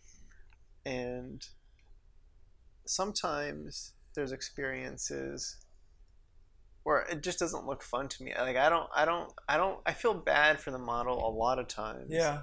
But I don't know if I'm just like I don't know if the model is maybe having a great time and I just don't know it. Or I'll give you an example. Yeah. So for like Coles, I'm sure you do plenty of this stuff where I get to be in the back with the director and hearing the agency talk and I have the cool sheets of like all their layouts and what they want to capture on the day. So I'm kind of going to my director brain a little bit. Like if I was directing this, Yeah. like, how would I even do this? And it's very weird to where it's not even the director's job really to sign off on a thing. It's like It's agency. yeah. So it's Yeah. like the model goes out there, and it's like we're just shooting you from here to here. Mm-hmm. We want to get some dancing. Mm-hmm. They play the music, and the model goes out there, smiles, and does their thing Yeah. for who knows how long. It's like an indefinite amount of time because there's no direction there. It's just Right. like go out there. Dance. Agency's kind of whispering to themselves. The director's kind of like looking back at them, Yeah. seeing if like, okay, are we getting it? So from my perspective, I'm just like, I don't know what the model is even thinking here. How's like, this fun? how do they play it off? Like, how do you make that stuff work when? You have to. It's your job. Yeah. What's the thought process? Can you talk about it? All right, I'll let you answer. I mean, there's so much downtime in modeling. You know, you have days where you go to set and you're on set for 10 hours and you are working, actually modeling for less than an hour, easily. Sometimes even less than that. But you also have days where you are running back and forth, doing sprints for 8 hours straight. But it's usually the former. It's usually a lot of downtime, punctuated with moments of work. And that's what I love about it, is that I get to have my downtime. I get to go to the snack table. I get to go to Crafty and eat the chocolate-covered almonds and the peanut butter, the whatever. good stuff, yeah. But when it's time to go, it's time to go. And I have to put everything aside and do my job really, really well. I can't half-ass it. When I was working at the theme park design company, I'd go into my job for 8 hours a day, and I was on Reddit all day. Like, I was applying for other jobs all day. I was like, I could get all my work done in, I don't know, an hour or two, and then I'd just sit there and fuck off. But when they call action, you cannot fake it. You cannot half-ass it.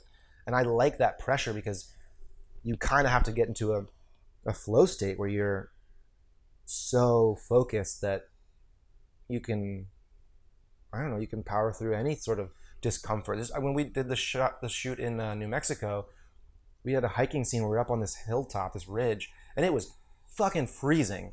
And we were in a t-shirt and jeans, and we were supposed to like holding hands, strolling like we're having the best day of our lives. We're in Sound of Music, but it was so cold and so bitter. The wind was so bitter, and one of the models was like, complaining about it. And I was like, he's a new model, and he was like, I remember that. You can't do that, man. Like, it reflects poorly on you as a model, our agency, which we're all represented by, and he was just, I don't know. It was Sure. you just have to do it. Yeah, I guess my thing is more from the director mindset on as I continue to gain experience in the director chair and all this, like even after directing the feature, like I feel like I'm so much more in tune with like what I'm looking for and stuff. But Yeah.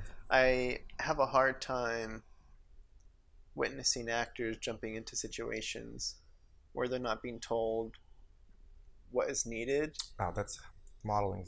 So There's so much of that. yeah, so that's what I experience more on the modeling side is like they Yeah. never get direction. Yeah. So I guess Like, we get ushered to set, and no one's told us that we have lines. We haven't even seen the storyboards to know what our actions are, and they just somehow expect us to magically know it or figure it out. But yeah, no one's sitting down and rehearsing with us most often. yeah, because so then what happens in those situations, I assume, is like they start rolling and you just start doing something, Yeah, and then they stop you and like, wait, we need you to say this. Yeah, you wing it. You do what you think they need, and sometimes you're right, and sometimes you're wrong. But if you've been on enough sets and enough types of commercials, enough types of shoots, you can kind of figure it out. Yeah. And you know how to peek at the storyboards and talk to your other talent and be like, what are we doing? What is this for? Is it e-com? Is it print? Is it video? Is it commercial? Is it like what do they have you do? Like all that kind of stuff. Yeah, because we talk about this a lot on my podcast, but we usually have the least information, and it's on you to figure it out usually. So the better you are at that, the better of a model you'll be. Yeah, because it sounds like you probably have like your go-to stuff per situation. So kind of start there. It's the same with auditions. You rarely know what you're walking into, Right. But you just got to make the best of it, and you have to come to work. You have to come and do your job, or else you're not gonna make a paycheck for the next month. So that's the pressure I love as well. Is like you're constantly proving how much you want the work, and if you're not, you won't work. So I like that. How much stake do you put into productions? I don't know if it matters on your end at all, but when productions don't live up to, like, because you have your expectation of professionalism, and when those around you aren't acting up to your level, how do you? You can't be a diva about it.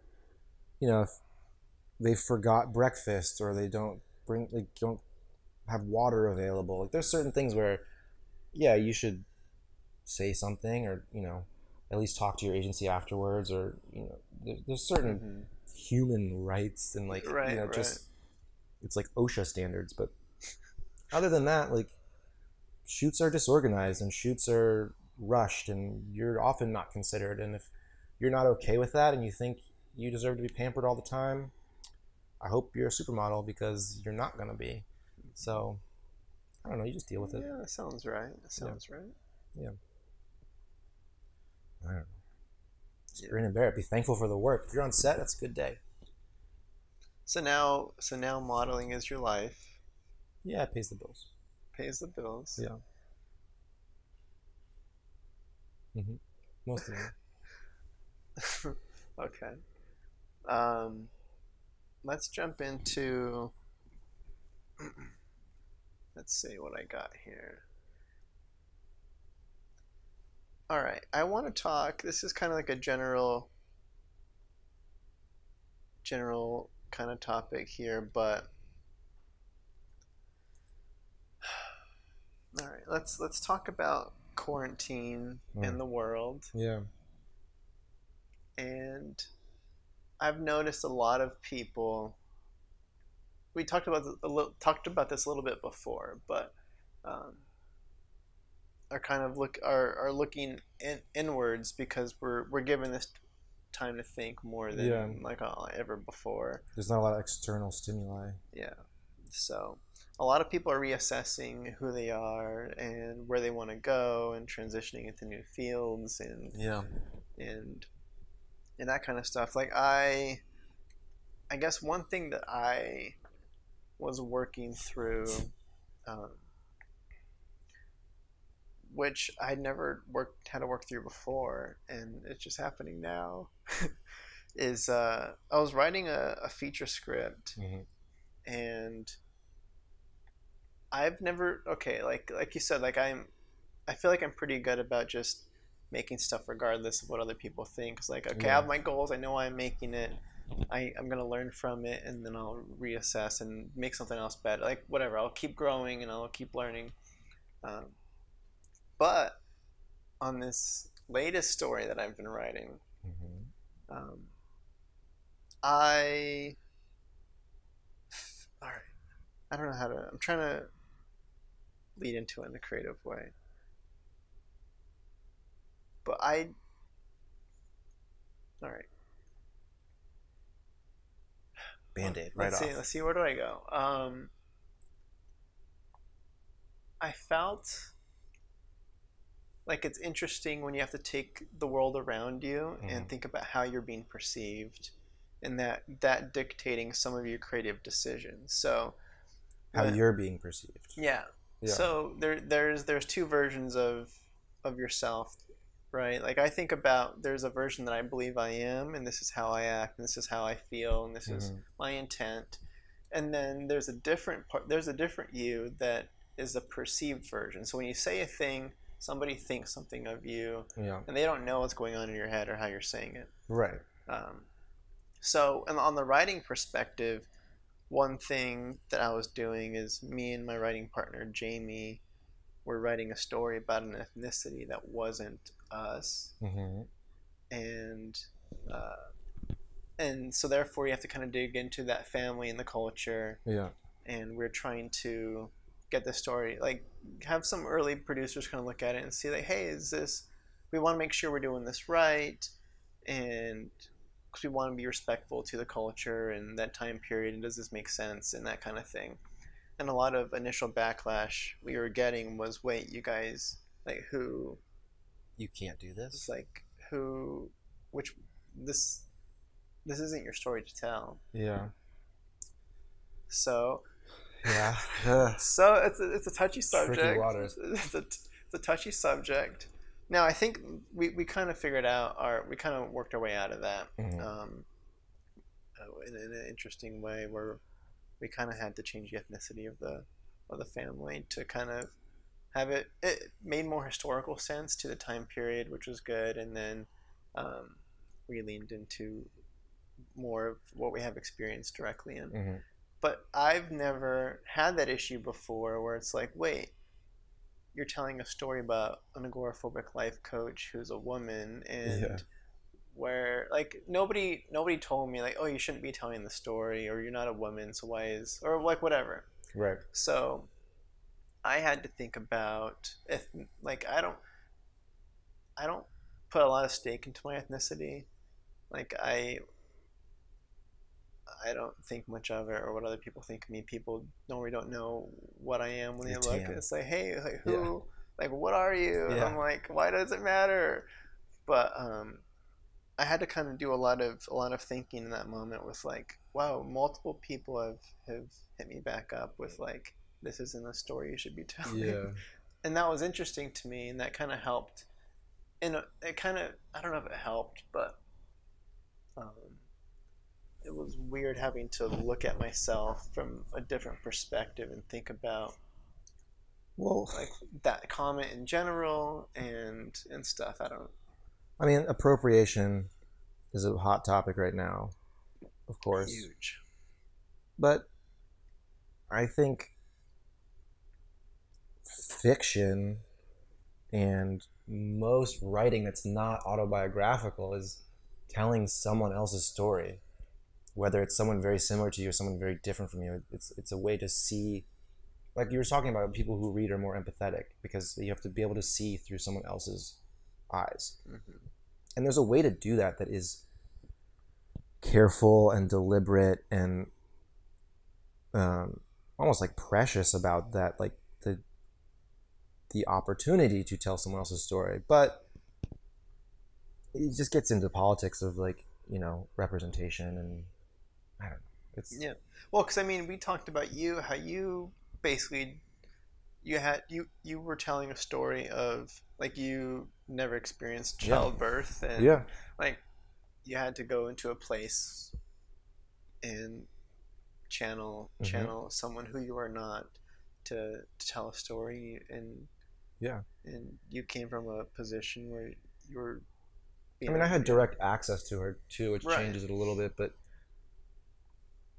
I think if your intentions are good and you do the work, it shouldn't be as big of a problem as it's made out to be. Yeah, because I mean I think I mean you answered the question, because a memoir is different. I feel like in a way. Yeah. When you're doing a nonfiction thing, it's like, oh, there's a thing, but when you're fabricating something, it might change things a little bit too. Well, and then you have to be very careful with what you're fabricating and what kind of impact it's going to have, and that's when it gets slippery. But all of Hollywood is just embellished, fabricated stories that may have once been based on truth and then are made to be dramatic to sell tickets. No, for sure, for we do. sure. But so what ended up happening to the story? Did you just pivot it a little bit? yeah, the story, like I said, well, okay, let's think. So the interesting thing about, all right, I guess I can elaborate a little bit Yeah. on the weirdness of that in general for me was I did the one of those DNA tests before. Oh yeah, like Like 23andMe. yeah, one of those, and because growing up, like kids in elementary school would always ask what I was, and I'd Yeah. have to go to my parents and be like, "What am I? Yeah. Like, what do I tell these people?" And I always got shrugged off. It was kind of weird. My neither parent would really just give it to me straight. Right. So I'm like, "There's something here you guys aren't telling me. Like, what's the deal?" Um, they would both just say like, "Oh, you're Spanish. Like, just tell them you're Spanish." And I'm like, "Okay." So that's kind of just what I went with, and I'm like, Mm-hmm. I like to have people guess and stuff, but doing the DNA test, yeah, it confirmed the Spaniard background, like that's Spain, and then so mostly like, let's say like 2/3 Spaniard, Mm-hmm. 1/3 like Native American, Mexican, Cool. and so when I think about some of the early pushback that I got, Yeah. which is frustrating to me, is I don't know. Like I feel like it's the I don't know if they saw an image of me or like who they thought I was, but I think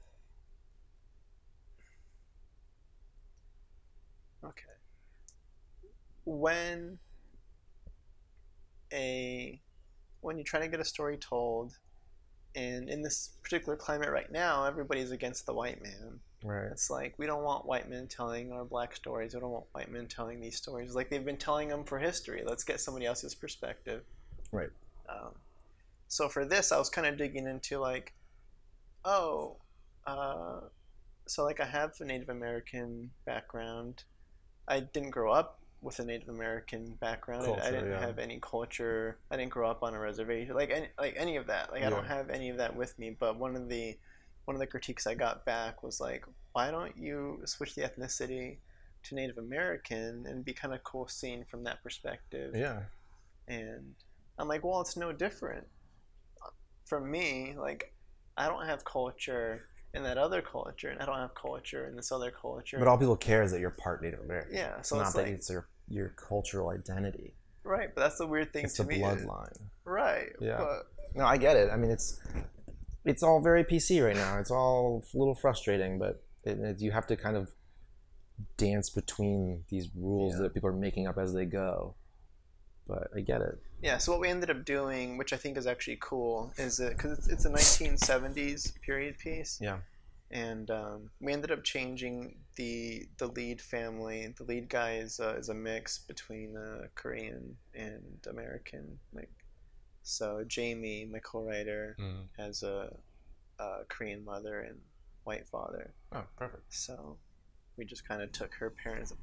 Yeah. And then it kind of makes sense with that period too, because there was a Korean War. A lot of people, a lot of military men came back with Korean wives. And so it all plays very nicely, and it gives like this nice diverse look at that period. Well, it sounds like you found an answer you weren't even looking for. Oh, it's kind of like the obvious answer. Yeah. But I don't know, it was just the frustrations of that initial pushback was interesting and the first for me. What was your initial reaction to that pushback? What was your visceral emotion? I try. Okay, here's my outlook is, especially in this time right now, where I think I've always thought this was treat. It's the classic quote of be the change you want to see. Yeah. So if when I meet people, I never ask them what their ethnicity is. I don't care about what their cultural background is. Like I look at you for who you are and see how you treat what your decision making is, how you treat others, Yeah. like that kind of thing. And Yeah. I try to take from my experience, and then of course there are other things that factor in if I get that experience, but I don't judge you based off that kind of stuff. So when my initial reaction is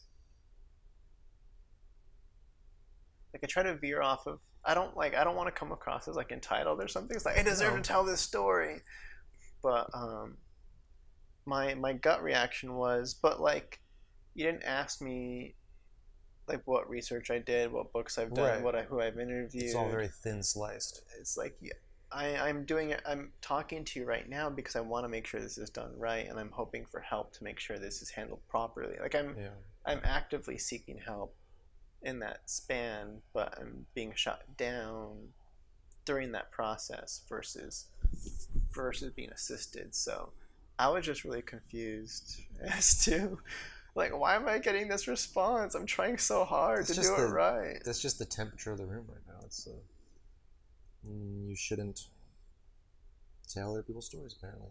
For now, it'll swing back or something. So that's well. I'm glad it worked out. It's a frustrating situation. So it comes. I don't know. It comes back into and we can. Like it still comes back to how do we become a part of the change that we want to see, right? And well, that's the leading by example. Just and that was kind of, I guess, one of my hopes was leading by example with the telling it, but it's a different thing. So you have to get to the end and tell it, and just nail it, and then they're like, oh, okay, you can do that. But they're not going to let you get to the end. But yeah, we definitely thought long and hard about it, and like the dream, of course, would be like kind of similar to your dream with She Can Fly is write the story, and then have it get picked up and directed too, and kind of see the vision through. But then that was kind of the whole reason for why we leaned into the change. Is the issue is not going to go away even if they let you write it. If you're going to direct it, it's like the directors don't look like the family. Let's, that whole thing. So that just made it easier to nip it. But I'm curious. Yeah. What else you've gone through in this time of introspection and isolation? Because I've certainly struggled with it, and I've certainly thought about who I am and what I want and adjustments I can make. So I'm curious what insights you've had.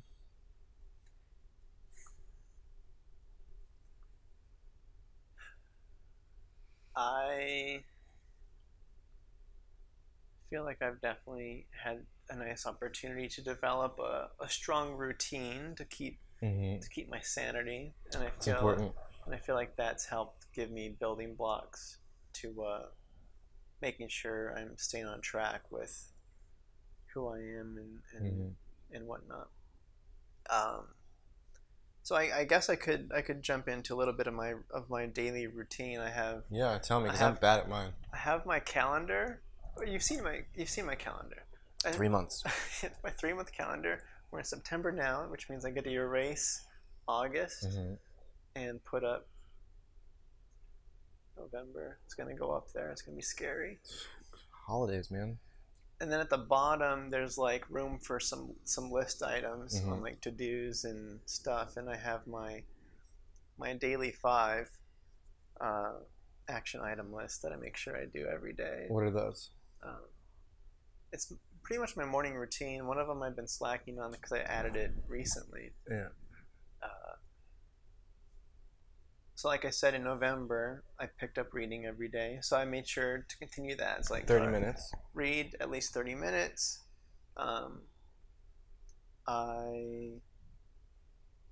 My apartment complex opened up the gym when everything was kind of reopening up. Yeah. And it stayed open. It's pretty small. It only fits like 2 people. So something though. So no, it's great. It's great. I haven't had a gym in forever. Yeah. So I'm like, all right. I wake up.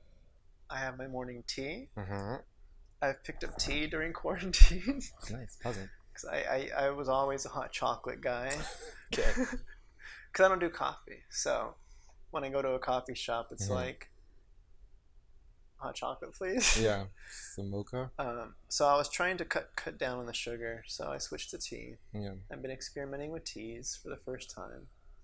There's a whole wide world of teas out there. Yeah. So I've been sticking with the herbals because I'm trying to stay away from the caffeine. Yeah. So, and plus they're kind of a little heavier. Have you tried a rooibos? Rooibos? It's a good one. Is that a brand or is that a? It's a flavor. It's very like vanilla-y. I like it. Okay. I think it's non-caffeinated, decaffeinated. Okay. Give that a whirl. Ray Boost. Roibos. Okay. Rooibos. Sounds fancy. Yeah. It's like All right. South Africa or something. So I have my morning tea and my morning protein bar with Mhm. my tea, Mm-hmm. and then once the tea is down, I go and I do trash picking. Really? David Sedaris. Is that a David Sedaris thing? Yeah, he walks like 20 miles a day picking up trash. Dang. Yeah. So I had an experience at my new apartment. Been there since April. So like right as quarantine hit, like I got into a new place. Mm-hmm. But I was stoked because we had a Taco Bell nearby. Nice. It's good. And it's a very nostalgic Yeah. for me. So I knew I'd be tempted to grab one early on to get out of the way. So what I discovered is like it's a walk away. It's like down the block. So I hit up Taco Bell, and on the walk home, I realized how disgusting the streets were. Oh, I thought you said how disgusting Taco Bell was. Shame on you. No, Taco Bell's fine. Yeah. Um, Yeah, streets are dirty, man. Yeah, so it was like I don't feel comfortable walking home on this particular side of the like. There's a nice open side Mm-hmm. on the I don't want to say it, but the front of the apartment is like super nice green grass, all this Yeah. stuff, wide open, clean. The back side is not. Yeah. So I just was like, this is disgusting. So at one point, I was like, oh, like that's something I could actually make a difference on. Like I could physically see a change Yeah. if I just went by and picked it up myself. So I ended up one day buying the reacher, the grabbers, and the bag of trash bags, Nice. and committed to doing one bag a day, How long does that take? about an hour. Yeah. So an hour every morning, I go out and trash pick. So Have you found some cool stuff? No. Cool. On day one, I got a dead mouse. Oh. But it's kind of like I mean, you could imagine what you find. It's the typical stuff. Mhm. It's the addictive Rappers. stuff. It's the addictive stuff. Yeah. It's alcohol. Mm-hmm. It's cigarettes. Mm-hmm. It's fast food. Mm-hmm. And then continuing on from fast food, it's like coffee stuff. It's like Starbucks. Really? So That's so interesting. It's literally the 4 food groups of addiction. yeah. So that's like that's the bulk of it. Yeah. Because people just leave their stuff out. I've seen some people just throw things out of their car. It drives me nuts. Yeah. Litter bugs, get out of here. So the cool thing with that is like I've had the chance to really become one with my neighborhood. Mm-hmm. Is the initial street I couldn't walk down before has been clean and maintained Because pretty you nicely. made the change. Because I started the process, and somehow like bigger items just disappeared after I cleaned around them and stuff. Yeah. Like I'm like, oh, cool. But now like I see joggers going down, I see people walking dogs. I'm like, oh, like I'm happy. Yeah. So that's a part of my routine is that. Well, I don't know who said it, but in terms of how to be the change you want to see in the world, start with the garden in your own backyard, which is what you did. You know, don't have this grand plan to save the islands from sinking or whatever. So what are those islands that are sinking? All of them. Yeah, but yeah, you start with the first actionable step you can take, which is picking up some trash around your building. Yeah, because I guess that was yeah, I guess I also equated it to like the self-help books with you know, I guess one of the early items that they normally talk about is like making your bed, making sure you're in order and you're clean, because Mhm. if you can't keep yourself organized in your Yeah. space, then it's hard to kind of bounce board off of. Clean space, clean mind. Yeah. So my thought was on the whole world view of the quarantine and Mhm. everything that was going on. was like, oh, we want to see this vast big change in the world and see reform in all these different areas, but we don't have a clean room. Probably not. So I'm like, And that's where all the anger, people are unhappy, and all this anger is coming out in unproductive ways. Because people are so frustrated, but they're so, I don't know, scattered at the same time, that it's just not productive. well, it's because people don't know what to do. Right. It's such a big problem that it's overwhelming. But what can you do is start in your own backyard.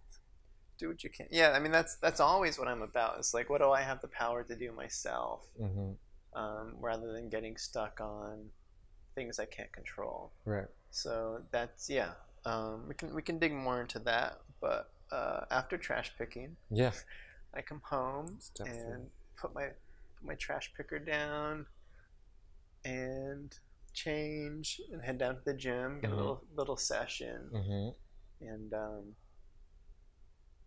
come back up, and then I eat then I finally eat again, and then I hit the roof because we have like a cool little lounge up on the roof. Get some sun. And get my vitamin D, round 2 plus the reading, and I double dip on tanning up. And so I've tanned up for the first time in like forever. Nice. And been reading some books. So then that's kind of like the end of my routine is right. tea, trash pick. So what time does it start? I wake up at maybe around like 7. And when does your routine end? Noon or 1-ish.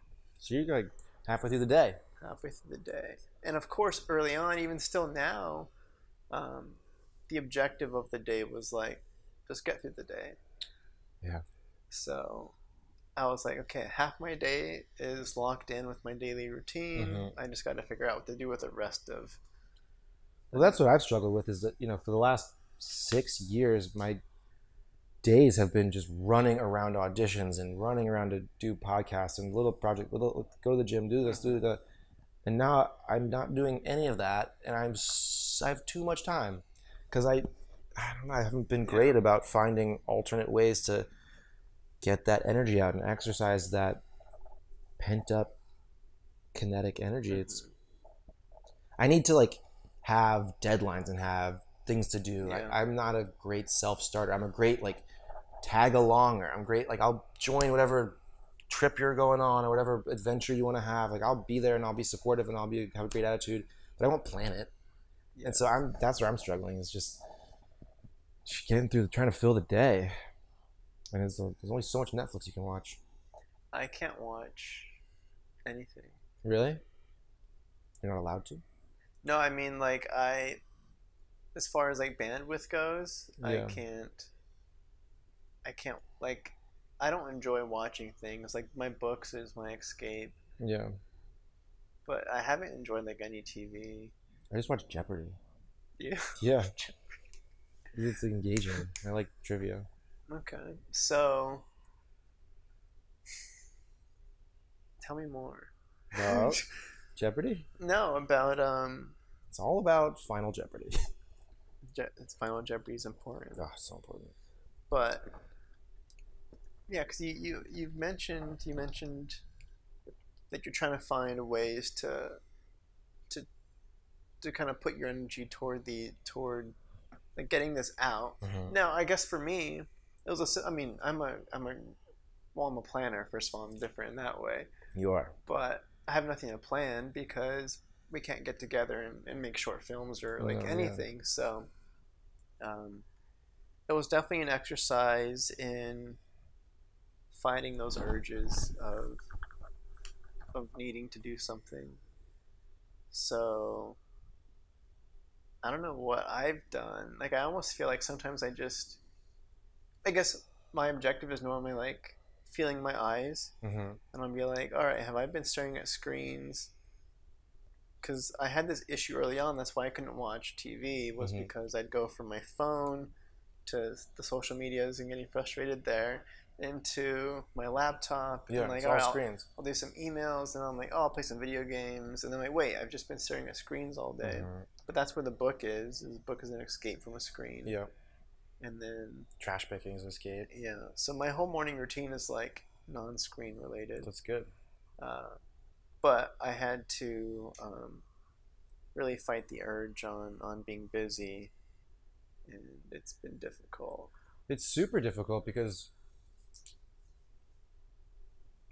yeah, it's just you need outlets. You need, and like social, the lack of socialization is very difficult. The lack of engagement with other people, like just seeing facial expressions, and it's just, it's got to the point where I'm kind of beaten down by it. It's like, well, this is the new normal, so whatever. But at the same time, it's very frustrating. So what have you done to keep the social engagement? Were you one of the ones that was like zooming a lot early on to just like A little bit, or not a ton, but I spend half my time up in the mountains with my girlfriend, which is great because I'm like quarantined with someone.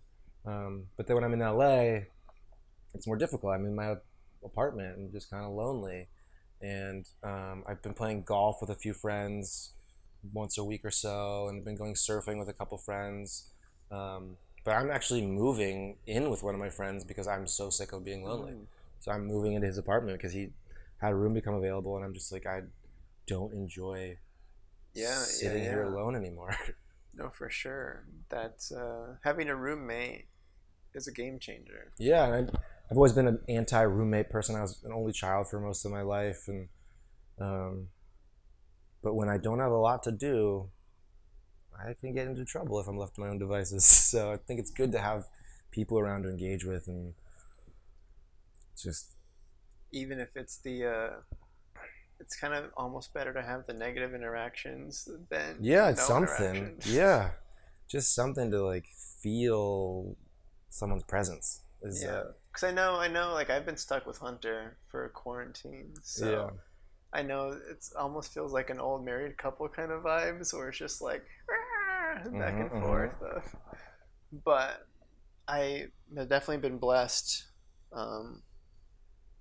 with that. No, I think it's better to have someone than not, because the weeks I've spent alone have been the most difficult, for sure. And again, I could be better about trying to get whatever socialization I can in, or I go for hikes up Griffith Park and go surfing and stuff like. But it's like, there was days where I went on 2 hikes. It's like, how many hikes can you go on? So many hours in the day when you're not working. Now work is picked back up, and I'm almost back to the same level of work that I had before quarantine, but I don't have the same level of auditions. Right. Auditions are what filled my days, and so and I don't miss the auditions. I miss the things on the calendar. I miss the stuff to do. So that's put me in an interesting place thinking about my future in terms of where I want to be and where, how I want to make my money and how I want to spend my time. I'm figuring that out now. I have a lot of time to think about it. Okay. Yeah, because you said earlier when I was like, I see you. I don't know what I said. I was like, you see you as a model, or you're like, oh, it pays the bills. So yeah, I could sense the reevaluation in that answer. Well, this has been a struggle with me in terms of my acting career, and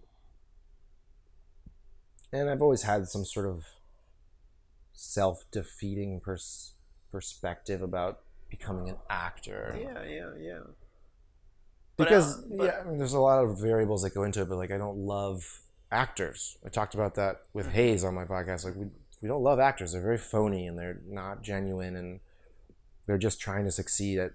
It's like the people who just want. They don't give. There's a lot of that, but there's a lot of great actors too. But I'd say the rule is that they're relatively phony.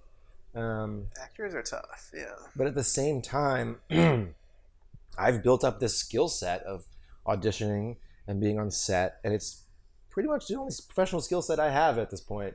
And I'm not saying that I'm bored of commercials and print modeling, but I'm not challenged by it anymore. Yeah. Because I know that you've also kind of been mentally prepping for moving into the next stage of modeling too. You're like, oh, I'm gonna have I'll get my touch of gray here, and then I'll move into that demographic, like that. Yeah, the dad category. Yeah, so I know like that's been. I assume that was kind of the thought process, was like that'll just be the thing. Yeah, then as you get farther down the line in the modeling world, it becomes less competition, so it's easy to have a great career, but I'm just at a point where it's not. We, I need to be challenged. yeah, so it's more. I guess at this point, it's finding more of that assist to pair with, especially if you have the time. It's like, Yeah, I mean, it's yeah. the assist of the challenge, and then just want to make more money. Like I want to, I want to send my hypothetical kids to college money, and I'm doing fine right now, but like I could be making more money, and that's my skill set. And being a series regular, doing a feature film every once in a while, and making a good paycheck, I'm down with that. So it's almost more of a financial push. It's just like it's your job. It's my job. It's not my my validation or my way to get famous or my way to get filthy rich. It's just what I've become good at and what does make me happy when I do a good job and I know that I've done a good job, and the process of it, the pressure of it makes me fulfilled. And yeah, I've been on this path, so I might as well fucking embrace it. Yeah. I don't know why I shied away, because fear of failure, of course, but there's so many actors and they're not all geniuses. For sure. They just stuck it out and had blind faith in their potential or something. I don't know how they do it. But yeah, because like you shared with me that potential Instagram post. Yeah. That I'm sure you're saving. It's saved. But yeah, you kind of hinted in there that, like, let's talk. I guess it would be nice to revisit It's What's on the Inside and that week. Yeah. Because I remember we talked soon after that week that we talked on your podcast. Yeah. Because you were apologizing to your listeners about how you missed a week. Mm-hmm. Because I was filming, yeah. Yeah, and you were you're drained from that process. Yeah. So looking back at it from this distance, and because you've had a chance to look at like one of the rough cuts. And the rough stuff edits. too. That was early on in quarantine. I got to see that. But yeah, I remember being totally drained after that week of shooting, like creatively, emotionally, everything was just gone. And I at the end of that process, feeling that low, I was like, fuck this. Like, this is way too draining. Why would I want to do this? But then having seen the rough cut and having a chance for my neurotransmitters to re-up and have my some serotonin and dopamine come back into my body and have some distance from the project and then see the result of it, I was like, whoa, this is pretty fucking cool. We made a movie. I don't look like an idiot in it. I did a serviceable job, and yeah, it felt really gratifying, and I was proud to be a part of it, proud that I didn't let you down. And those days were long and hot, and we were in places with no air conditioning in the middle of summer. Yeah, it was this time last year we were shooting. But it was during like 100-degree days in apartments where the AC was like but yeah, looking back on it, I can't wait for people to see that film. I was a little nervous, and I was like, well, I made this whole film and people know about it. My friends are following the Instagram page. They're going to see it. And what if it's terrible? But now that I've seen, the rough cut, it's like, you can look at this. It's okay. It's watchable. Yeah. Well, just from my own ego perspective. No, for sure. Yeah. Yeah. So, how eager are you to? I don't know how much opportunity you've had since then to do more of the acting as far as a character and an objective. Not a lot, because I haven't pursued it, and the theatrical world's been pretty quiet. Because I know you get thrown stuff on gigs sometimes where they're like, oh, we're gonna have you actually do something now, and then you kind of get into your mode. Yeah. Okay. But just last night I was on Actors Access looking at feature films and short films and stuff that would be interesting. And I don't know, that itch wants to be scratched, and this is not the greatest time for it, but I think the space of this time has allowed me to realize that. And hopefully I'll be able to hit the ground running when things open back up, or just carve out a path in this new normal. But like when I decided I was going to be a full-time model, I decided it. There was no going back. I was going to do it. I was going to figure it out. It was going to take a little while, but I was going to figure it out, and I did it. Yeah. And I think I could do the same thing with acting. Am I going to win an Oscar? Probably not. Do I want to? I don't know. But No, for if I sure. want to make a living as an actor, I don't see why that's unobtainable. It's not. It's not. But yeah, no, I like the that no that's of course we see eye to eye on that approach. Like it's not an outcomes journey. It's a process journey. Yeah, process is the product. Yeah. So. And as long as you're enjoying yourself along the way, you have nothing to worry about. Yeah, no, I guess like my brain is more churning on like, all right, how could I help Michael scratch this itch? Yeah. And even like in a small sense, just to, because like I was talking with Max, Mhm. and he was having like we're all in the same boat. It's like Oh, we yeah. just need something to do, and yeah, we were talking about like even seeing what we can work out to just collab and Yeah, I mean, have some fun, but like yeah, it's a new world, but we'll see what happens.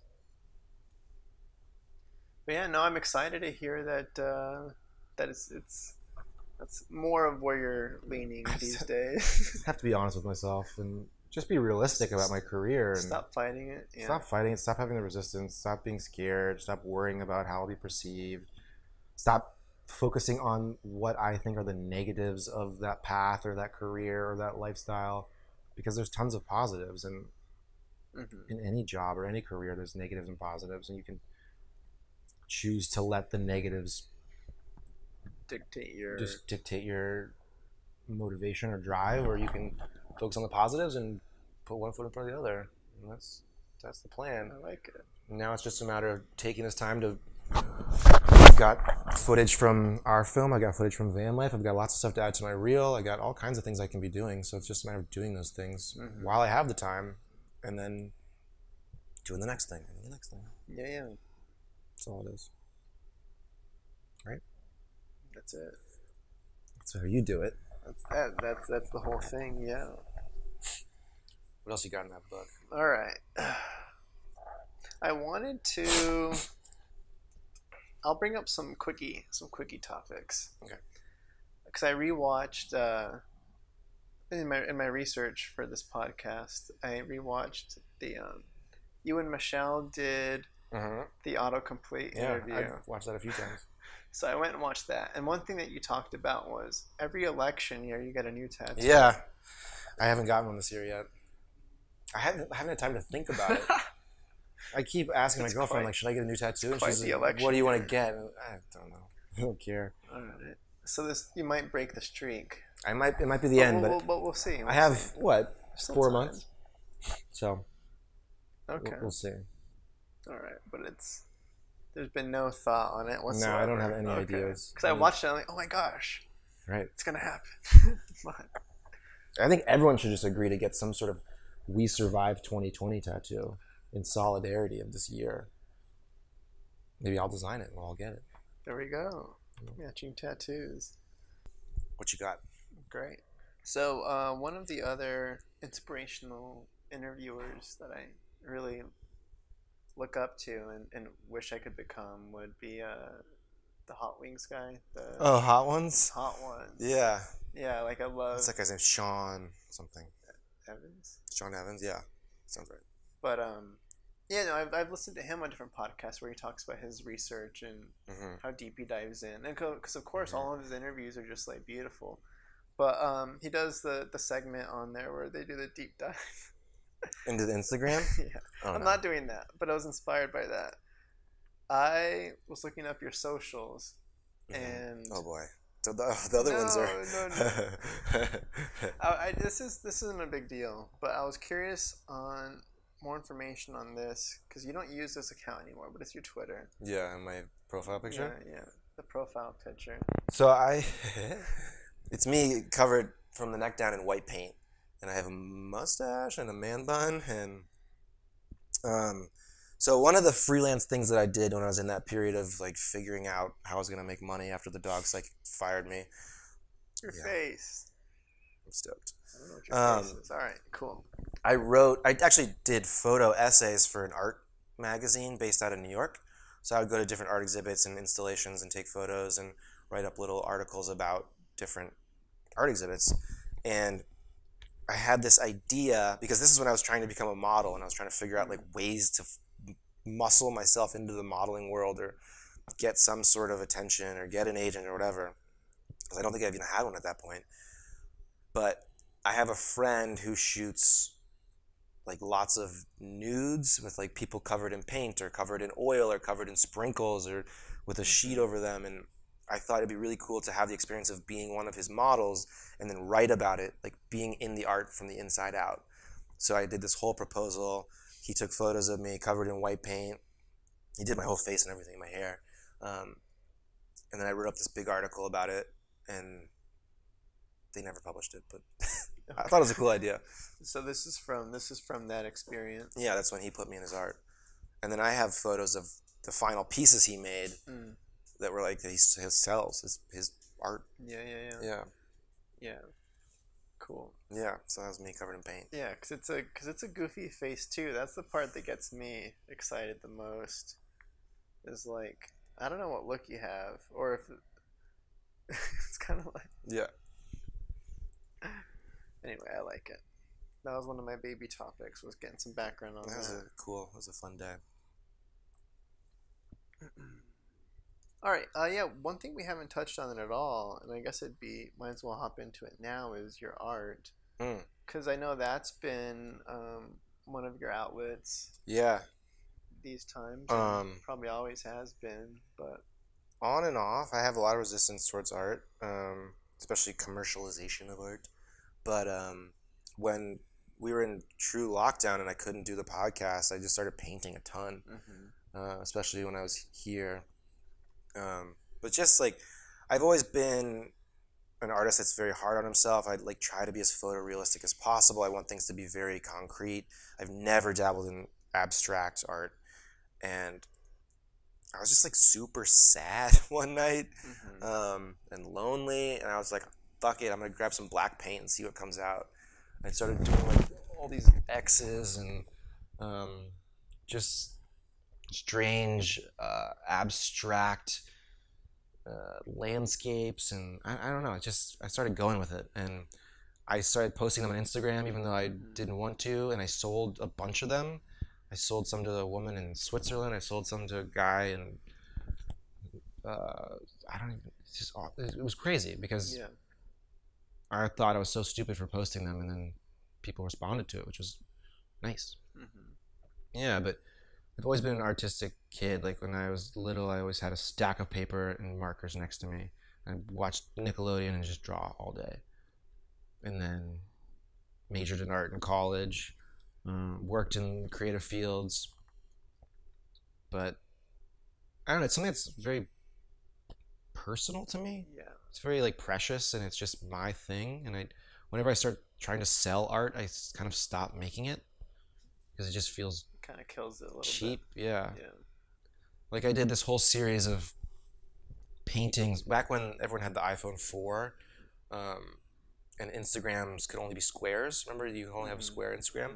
So that square on an iPhone 4 was a 2x2 square, and I found these 2x2 canvases, and I had this thought about how people are becoming really good photographers through Instagram, just learning through osmosis about composition and lighting and photographic techniques, but it's so disposable. You're just flipping past it. You're not considering why it's a good photo. You're not giving it the attention it deserves as a good composition.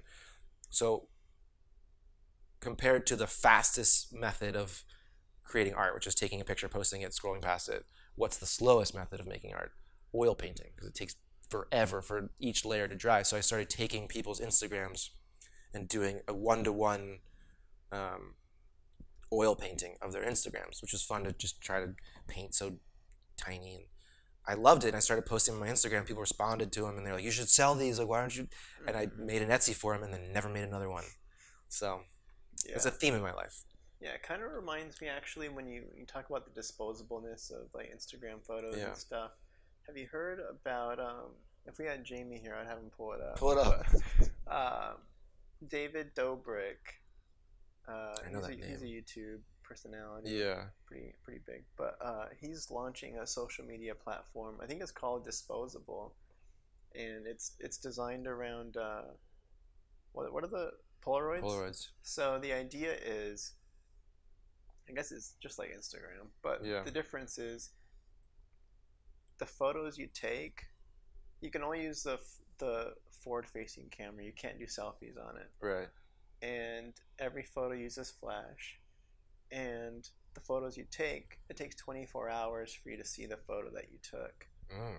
So it's like going to the film store, getting it developed. So it creates a little bit more preciousness on what you actually post on this platform, because you have to wait for it, and you can't do this, and so it kind of. That's cool. I don't It's know. just a response to, that lack of preciousness. So it kind of reminded me of that. I like that. But, so you've been as long as I've known you, you've been pretty consistent with creating some sort of something visual medium. Yeah. One of your things we can talk about because I guess your serial art collection. Yeah. Or I don't know what you would call it. Serial killer portraits. Yeah. Cereal. Right. Serial. Yeah. It's really weird. I'm not that weird, but I don't know.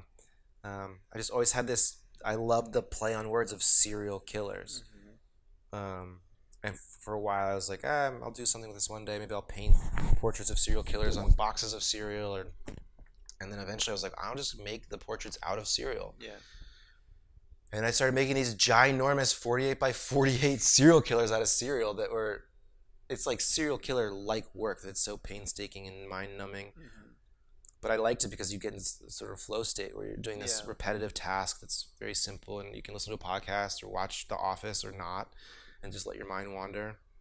Meditative in ways, yeah. Yeah, and it's just, I think I'm the only person who wanted to do that, so it's something I had to make, and I've sold a couple of them, and people have commissioned me to make some other ones, but I don't know, they just look cool. So aside from the pun of it all, what drew you to, like, do you have an aside fascination of serial killer?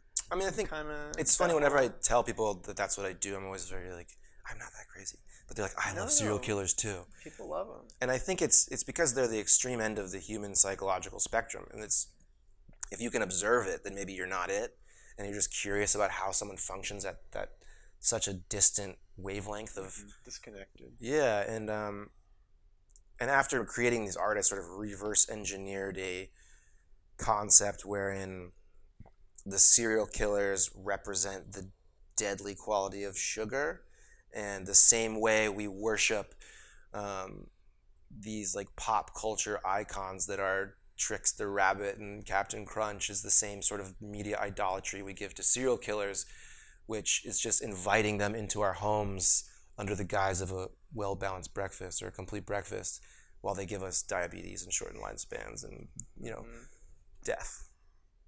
So that was the grand concept behind it, but they're really just fun to make. Yeah, for sure.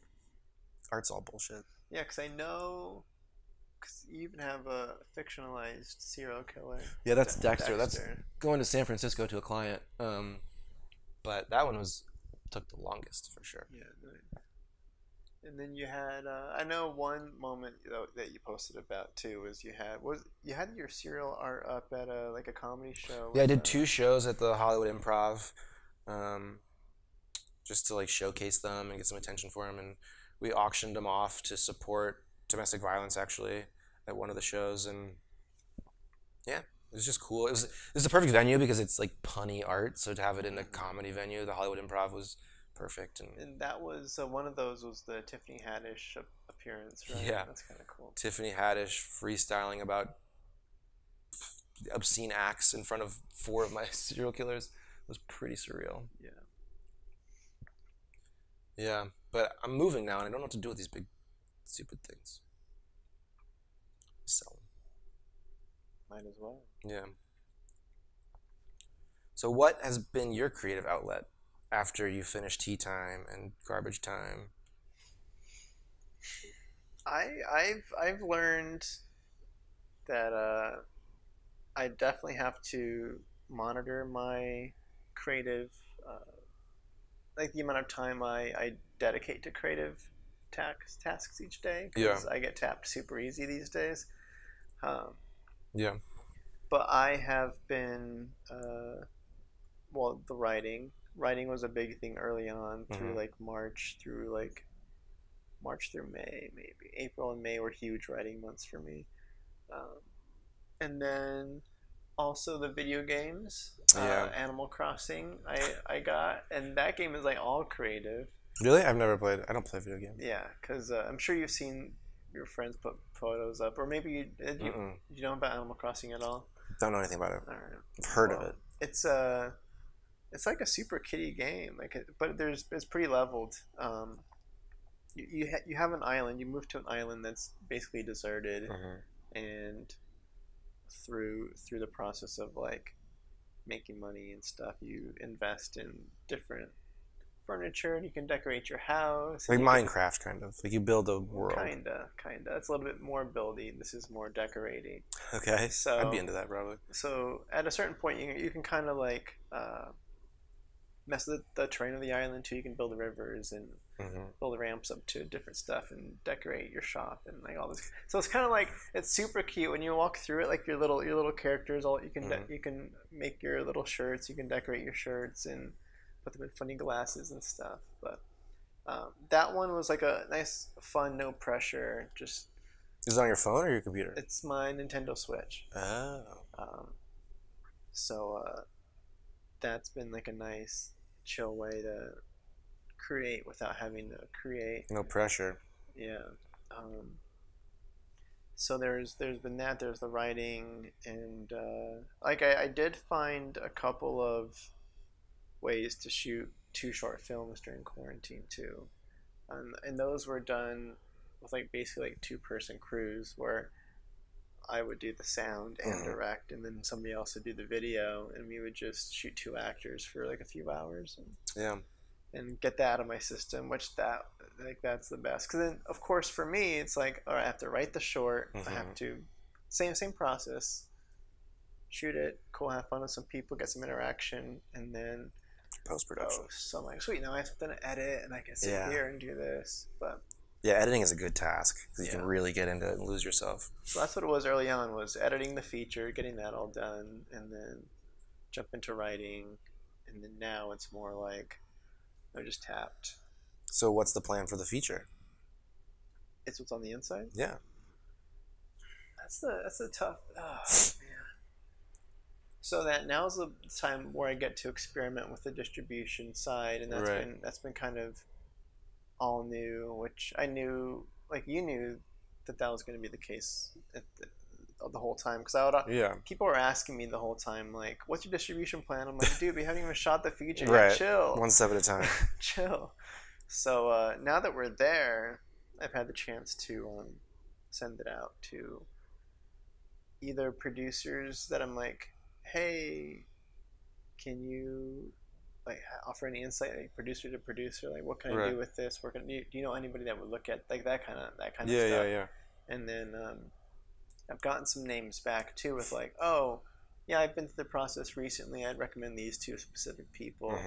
And then I email them out, and they're like, cool, fill out our thing on our website and submit it.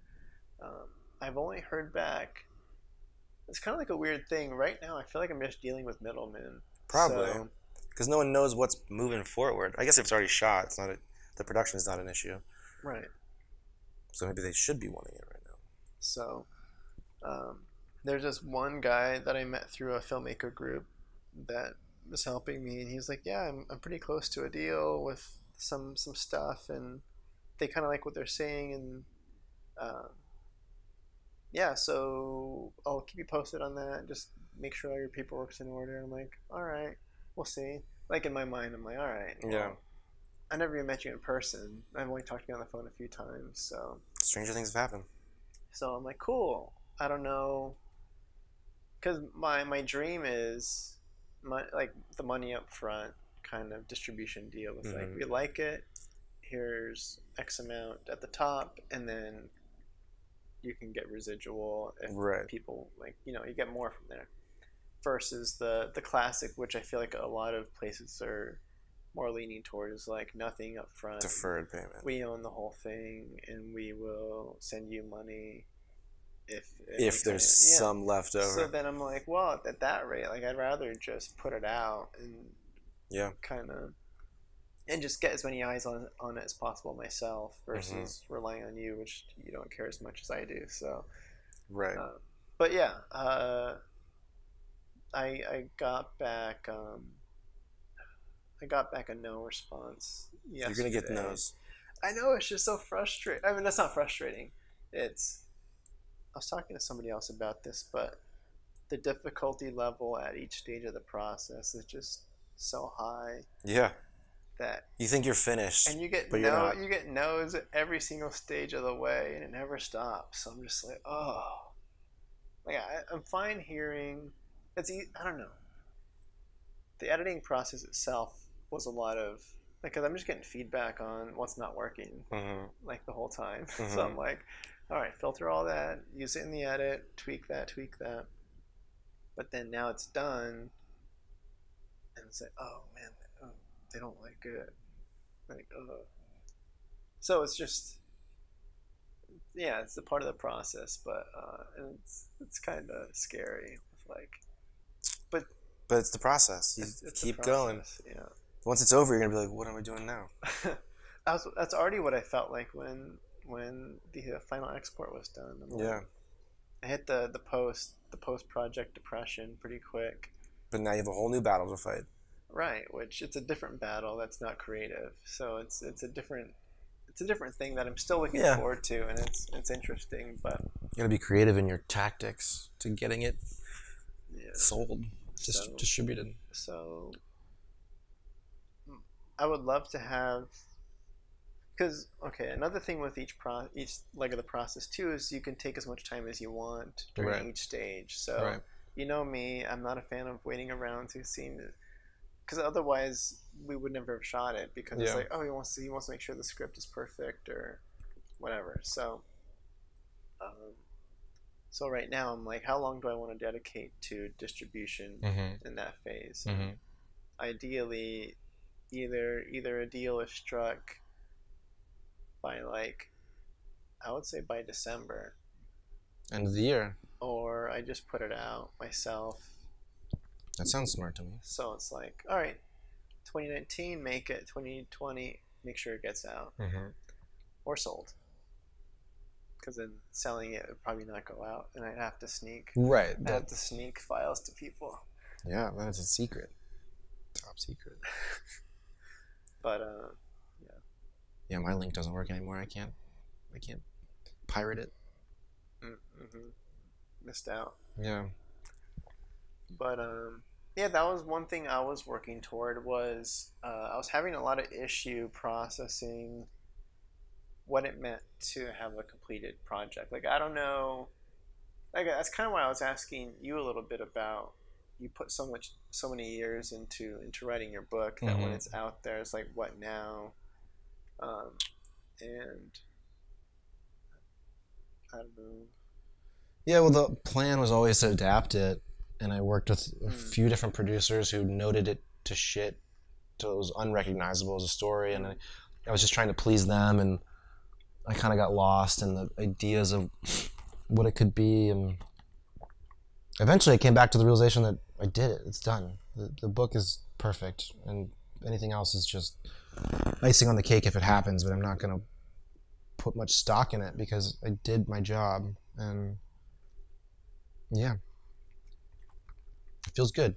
Get that first book in your hand, a real paperback book, fully designed and bound. It's pretty special. But yeah, no, I guess like you said, knowing that there's a next step for you kind of helps. Yeah. One thing that I don't know if you want to steal this idea, but it's Mark Duplass had a free hour session that he did during quarantine about writing and stuff. So I went on that, and one thing he said he was doing to kind of get his creative stuff out was he was experimenting with. He's like, each day, you've already done this part, but each day he would write towards this novel, this narrative. Mm-hmm. So step one was this amount of time per day, and once I had this many words, Mm-hmm. I'll fix that up, and then from there I'll already know the next step is going to be a teleplay. I think he was going to do a teleplay version, Mm-hmm. audio, some sort of audio read of the story, but rewritten for audio recording purposes. And then from there, he'll take that and turn it into a screenplay. Mm-hmm. And then from there, he'll see what he wants to do from there. But he was like, all right, I'm just gonna make a story, see what happens, and at each stage of the way, I can kind of fix it and create it and craft it, Mm-hmm. and just have stuff to do. That's the key, having stuff to do, man. I'm telling you. So. Yeah, I mean that outline is staring me in the face right now. That's big, And notice you don't use different colors. Nah. I like the three color acts. coordination. No, your process is just fine. It's fine. It's fine. Cause I know, yeah. Because you're much more familiar with it than I am. So. I mean, the real key is I need a female writer to write it and a female director to direct it if it's ever going to get made. Same kind of story about you writing someone else's. No one wants to hear from me anymore. You rather stay on as like a I don't know what to call it, not like a consultant, but yeah, as the writer, producer. You being there as a producer writer is plenty of. You gotta give all your insight into. Yeah, I just think it's time to turn it over. I've lived inside of it for so long and turned it into this one form, which is a prose memoir. Like I struggle with re-envisioning it as a screenplay.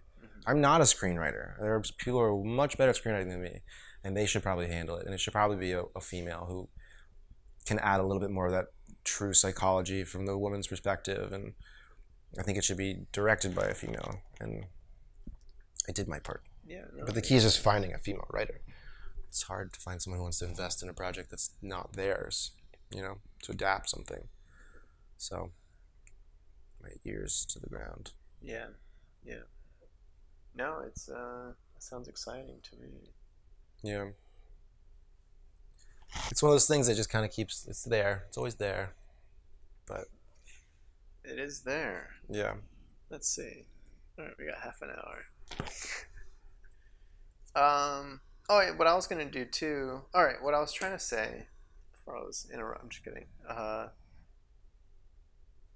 Was I want, knowing that it was done, the feature, knowing that I completed a feature film was great, but not having, I guess, like the proper send off into the next phase of like, all right, it's completed, would be a premiere. Right. A premiere event where I'm like, all right, I can sit in a room and I can hear reactions and people can talk to me after about the thing and have my Q&A. Yeah, you didn't get that at all. Like that's more of the I don't know what we would call it, but just the final mark of the completion. But being that that's not really the world we live in right now, it's kind of like, well, it's done, and I have to silently celebrate by myself at home.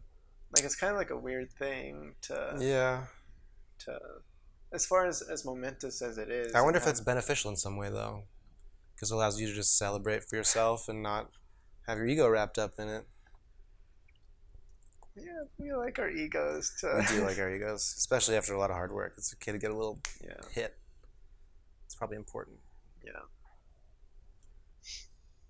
How's your nose doing, buddy? It's fine. All right. It's all the pollen.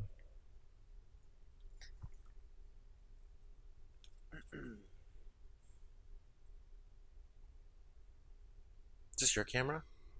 It's Hunter's. That's Hunter's. Yeah. All right. I want to talk about. I mean, unless there's anything that you wanted, anything that you're missing, but I just like following you along, man. This is great. I wanted your take on the evolution of the self and how it is for you looking back, and like if you section off your life of like, oh, this period is like I hit my prime here, Mm-hmm. and I've or like this was the part where I was like this, and you can like look back and pinpoint Yeah. um, that kind of stuff. Like how do you How do I? how do you assess the growth of yourself, and how do you feel looking back at older versions of yourself? I mean, I've definitely grown because I look back at versions of myself and not super proud of them, but I also understand them, which you have to have a little empathy for your So if we were to start, prior selves. and I know you like to talk about on your podcast how there was this phase of yourself where It was like shitty. where you like people, I don't know if they thought you were an asshole, or like you had that straight like default face where people It couldn't was read very you. off-putting, and it So was very like automatic. People would have this like automatic reaction to me in like situations where I did not expect it at all, and I'd be like, "What did I do?" But it's just some vibe I was putting out, where I was just being. so was that a phase you entered into, or was it your default phase up until a point when you noticed it and then you grew out? Like I want to know about I think that the phase came evolution. about in college, out of insecurity Mm, and being surrounded by really accomplished, um, what I perceive to be mature. the brunchers, No, they were the real deal. no, they were the real deal. They were super high achieving. I went to Dartmouth, so everyone's like a valedictorian and captain of this, and built an orphanage here, and Yeah. is going to go to this med school, and is going to get this iBanking job, and you get a little bit paralyzed by the fact that can you keep up with them? And one way to protect yourself is to just be Build a get on the wall. defensive and build a wall and don't let anyone in. And by doing so, you protect yourself from getting hurt by being on the offensive. And it's pretty effective, but it's not ideal. And yeah, that's something you just got to get over. So that those are your college years. Yeah. And then when did you break that down? Or when did you enter your next phase? I think when I was in Jordan, I when I was reading a lot of self-help books and Marcus Aurelius and Eckhart Tolle and anything I get my hands on, I realized the importance of just being honest and trying to be kind and trying to be vulnerable. And that was the phase of me starting to let people in and be open and warm. And that's what led to my first relationship. It allowed me the vulnerability to take a leap into a relationship for the first time in my life. Um, but and then that progressed, especially as I learned modeling and auditioning and being on set, where you have to be the best version of yourself or no one's gonna care about you. And you have to be warm, you have to be genuine, and you can't fake it. You got to have some element of earnesty in your intention to bring a positive energy and a helpful energy and a selfless energy into that room, because if you don't do it, someone else will, and they'll get the job. Because it's all about help. It's all about being helpful and being, what can I bring to this situation? What can I bring to this set? Not what is it going to get me? Is it going to get me famous? Is it going to get me money? Is it my friends going to see me on TV? That's not what matters. What matters is what you can bring as a technician. That's what Hayes and I talked about on my last episode of the podcast. And you just got to get over. You got to have that self transcendence. If you really want to be happy, be invested and integrated in your surroundings, your community, your world, and just get out of your own head. You got to get out of your own head. Yeah, because I think that goes for any position on the set. Mm-hmm. Yeah, because I Sometimes it just takes actors more time to realize that they're not that important. shucks. Because we get pampered and we get ushered to the front of the food line at lunch, because it's not because we're special, it's because we have to get back to hair and makeup so we can, because we have a shortened lunch. So but people can take it the wrong way and think that they're more important than the grip or the gaffer or whoever else is on set, and that's not true. Yeah, Not true. yeah. So all right. So you had. So is it? I guess when I think about myself, Mhm. I even look back to Eddie of last year, and I look at like early behind the scenes photos of us from like the poster shoot and stuff, Yeah, yeah, and I'm like, that's me. Shucks. Like I feel like I've grown a lot since even just that moment there, yeah.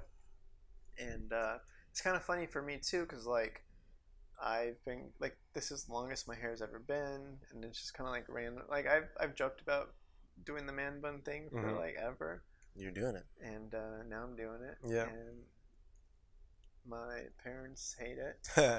Uh, They always do. but no, like I like even like there's just even small things too where I look at myself, then think about how much I've done since then, and uh, like even just physically, like there's the hair change, and then I'm tanner now. You've been working out, Been working been drinking out, tea. drinking tea. Like I think I'm like 15 pounds different Of from that Eddie of more last more year. pounds? Less. Less. I've lost like 15 pounds during like this year. Like I don't even know where it went or where it was. I've gained But 15 pounds. COVID's been bad to me. oh really? So. Yeah, because I see people posting on social about like when we get back to normal, I'm gonna like during the Tinder dates or whatever. We're all just gonna acknowledge that. Yeah, yeah, yeah. That we all They're all on. soft. And then I'm like, Yeah, not I mean, me. well, because you went into working out in COVID, where I went from having Oh right, 10 workouts a week to like a few, to chilling. and eating pizza a lot. But that's what It's all quarantine's good, been it's for. all I've good. enjoyed it. Letting loose. Now work is back, and I'm being a good boy, and it's fine. Yeah, because it's all. I mean, yeah, for sure. Taking care of yourself mentally Mm-hmm. is super important, which I'm sure is a lot of that too. It's like you just gotta You let kind of yourself be. accept it, Yeah. or else you're gonna drive yourself crazy. But there's a point where it stops being cute, and you gotta get back to work. But yeah, like there's moments. I was gonna ask you this too. Like, there were moments in high school Mhm. where I was still figuring out how to speak Speak? to people. Yeah. Oh, yeah. Like not public speaking necessarily, but I was the super shy kid that would. I had the classic shy kid, like gamer, I was very shy in high school. Yeah. monotone. Like there's a lot happening in here, but when I speak, it's just like, what are those going? Yeah. Yeah, like it's just done.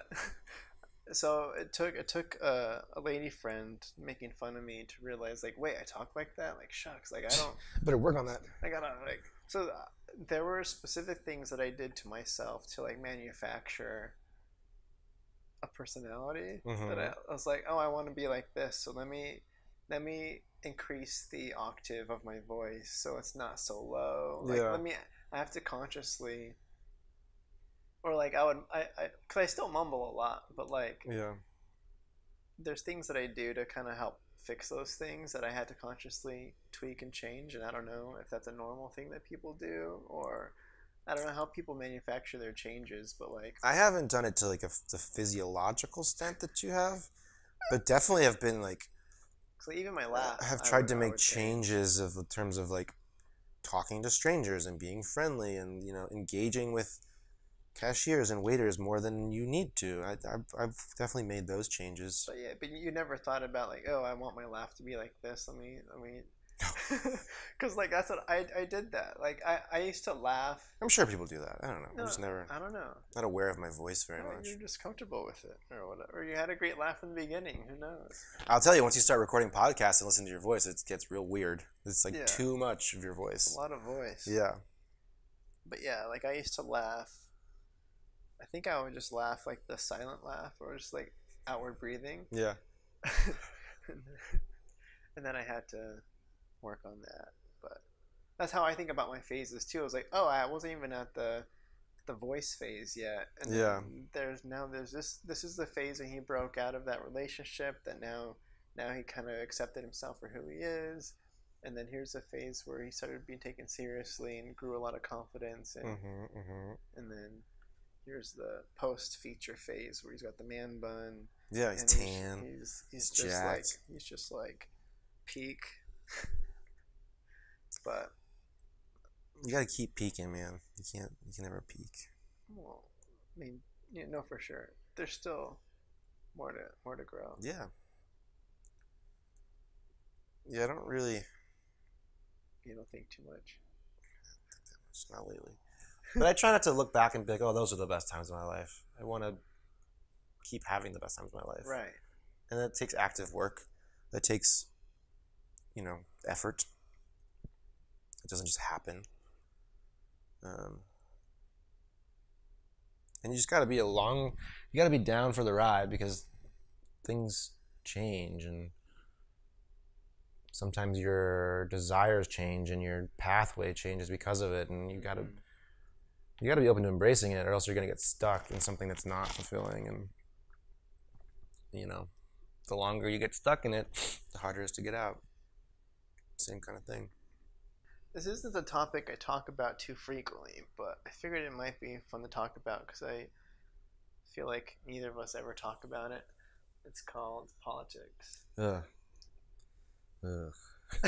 You go first.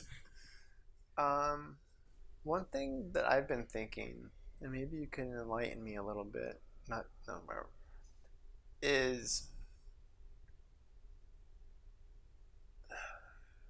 I guess it's the theme of like quarantine and stuff, but it's the frustration of the world, and seeing kind of what's going on and how things are being run, and how certain things are portrayed in different scenarios. And then like one thing that frustrates me about politics in general, and why I don't normally talk about it ever, is it's the thing I've never understood about the party system. Right.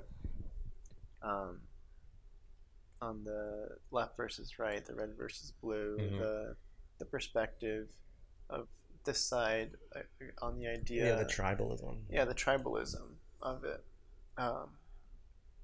And I guess it kind of leans into the overarching theme that we've kind of delved into a little bit with the creating change and being a part of a more positive outlook. Yeah.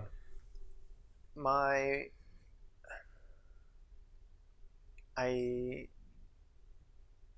wish there was something I could do, or that could be done, to have people have the more nuanced discussions of issues versus the blanket.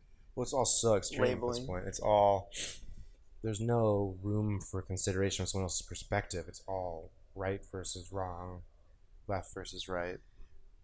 So I mean, I don't know why. You're asking the wrong guy, man. I think people are, like you said, frustrated and angry, and they don't feel taken care of, and they feel embattled, and they feel like they have to have this like offensive attitude, and not, as opposed to being defensive. And it's the only way that they can gain some ground. I don't know. The one thing I think about in terms of the political landscape of the past few years is that the pendulum of narcissism has swung to its apex. And now it's a matter of, does it stay there? Does it prove that it can go a little farther? Or do we swing back? And I think it's just a matter of, that's the way our culture has been moving for the last decade or so. I mean, whenever you go to CNN.com and you click on an article about the Kardashians and not the war in Senegal or whatever, like, you're just supporting this cultural zeitgeist of vapid, like, I don't know. I don't even know what to call it. It's just self-interest. Do you disagree? No. I'm thinking more about, I guess another, it feels like I changed a topic, but it's the same feeling of the lack of control that one feels of. Oh, I was gonna blame social media too, Do it. but because the thing that social media does for us is it helps bring light issues that are happening around the world quickly. Mm-hmm. Like there's the I feel like I'm not as up to speed as I should be on things, but there's a huge explosion in that one country that's really bad. Oh, Lebanon? Lebanon. Yeah. Yeah, there's a Lebanon thing, and their like whole destabilization of their country. It's just getting worse. Mm-hmm. And then there's the Uyghur Muslims in China. Yeah, the Uyghurs, yeah. That are all being enslaved over there, and Hong Kong is getting taken over, and we have children on the border being held in caves cages yeah, in the States. This is a real bummer. So so like it's crazy. Well, the world is a big place, there's a lot happening, and we are very small, and so and yet we take up a lot of air. And I'm saying the U.S. does.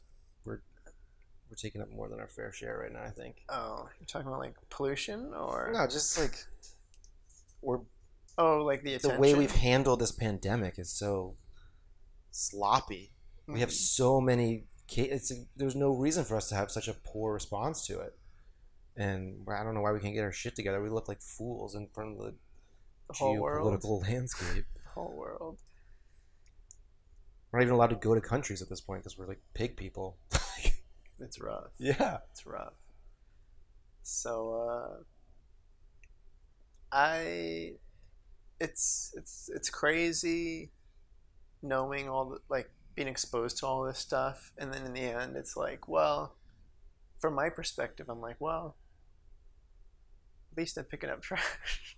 Right. That's all. So it's a weird thing, because I need to go pick up some trash. I feel like you're making a real difference. Yeah. I don't know. I'm gonna end on a bummer note, but do you think we're gonna go back to movie theaters? They're open. Are they? You can go to the movies right now? What? Like at 20% capacity or something. Yeah. Like Tenet opens this weekend. Yeah, it's doing pretty well, I think, in like China. Crazy. I'm into it, like Nolan. I'm tempted. Can you watch it on demand right now? It's only theaters. Only theaters. Christopher Nolan's big on the theatrical experience, so yeah. I mean, he shot it on IMAX. It's like you got to see it on the big screen. Yeah. I miss movies a lot. I used to go to a lot of movies. Yeah. All right. Did we do it? No, it's. Yeah, we got a whole minute. We made it. Yeah, we did it. So thanks for being on and being down for the challenge. Shit, I'm down to just talk for 3 hours anytime. Yeah. It's nice. So yeah, one thing I guess to close it off, but ooh, cool emails. Cool. Yeah, no, I haven't chatted with anybody for this amount of time, and who knows how long, ever. Not even Hunter? That's the thing with a roommate, is you don't talk to roommates. You don't sit down and talk. You don't sit and Put talk. your phone away. I feel like a dad, kind of like asking the kid to like put your phone down, come have dinner with me, like let's. How was your day? So I feel like that. Like I feel like I'm having to. Like let's have some bonding time. It's hard when you're on top of each other. Yeah, exactly. That's eat small doses. But yeah. So, but for now, we will end it. I do have something to show you off camera. Okay. But bye.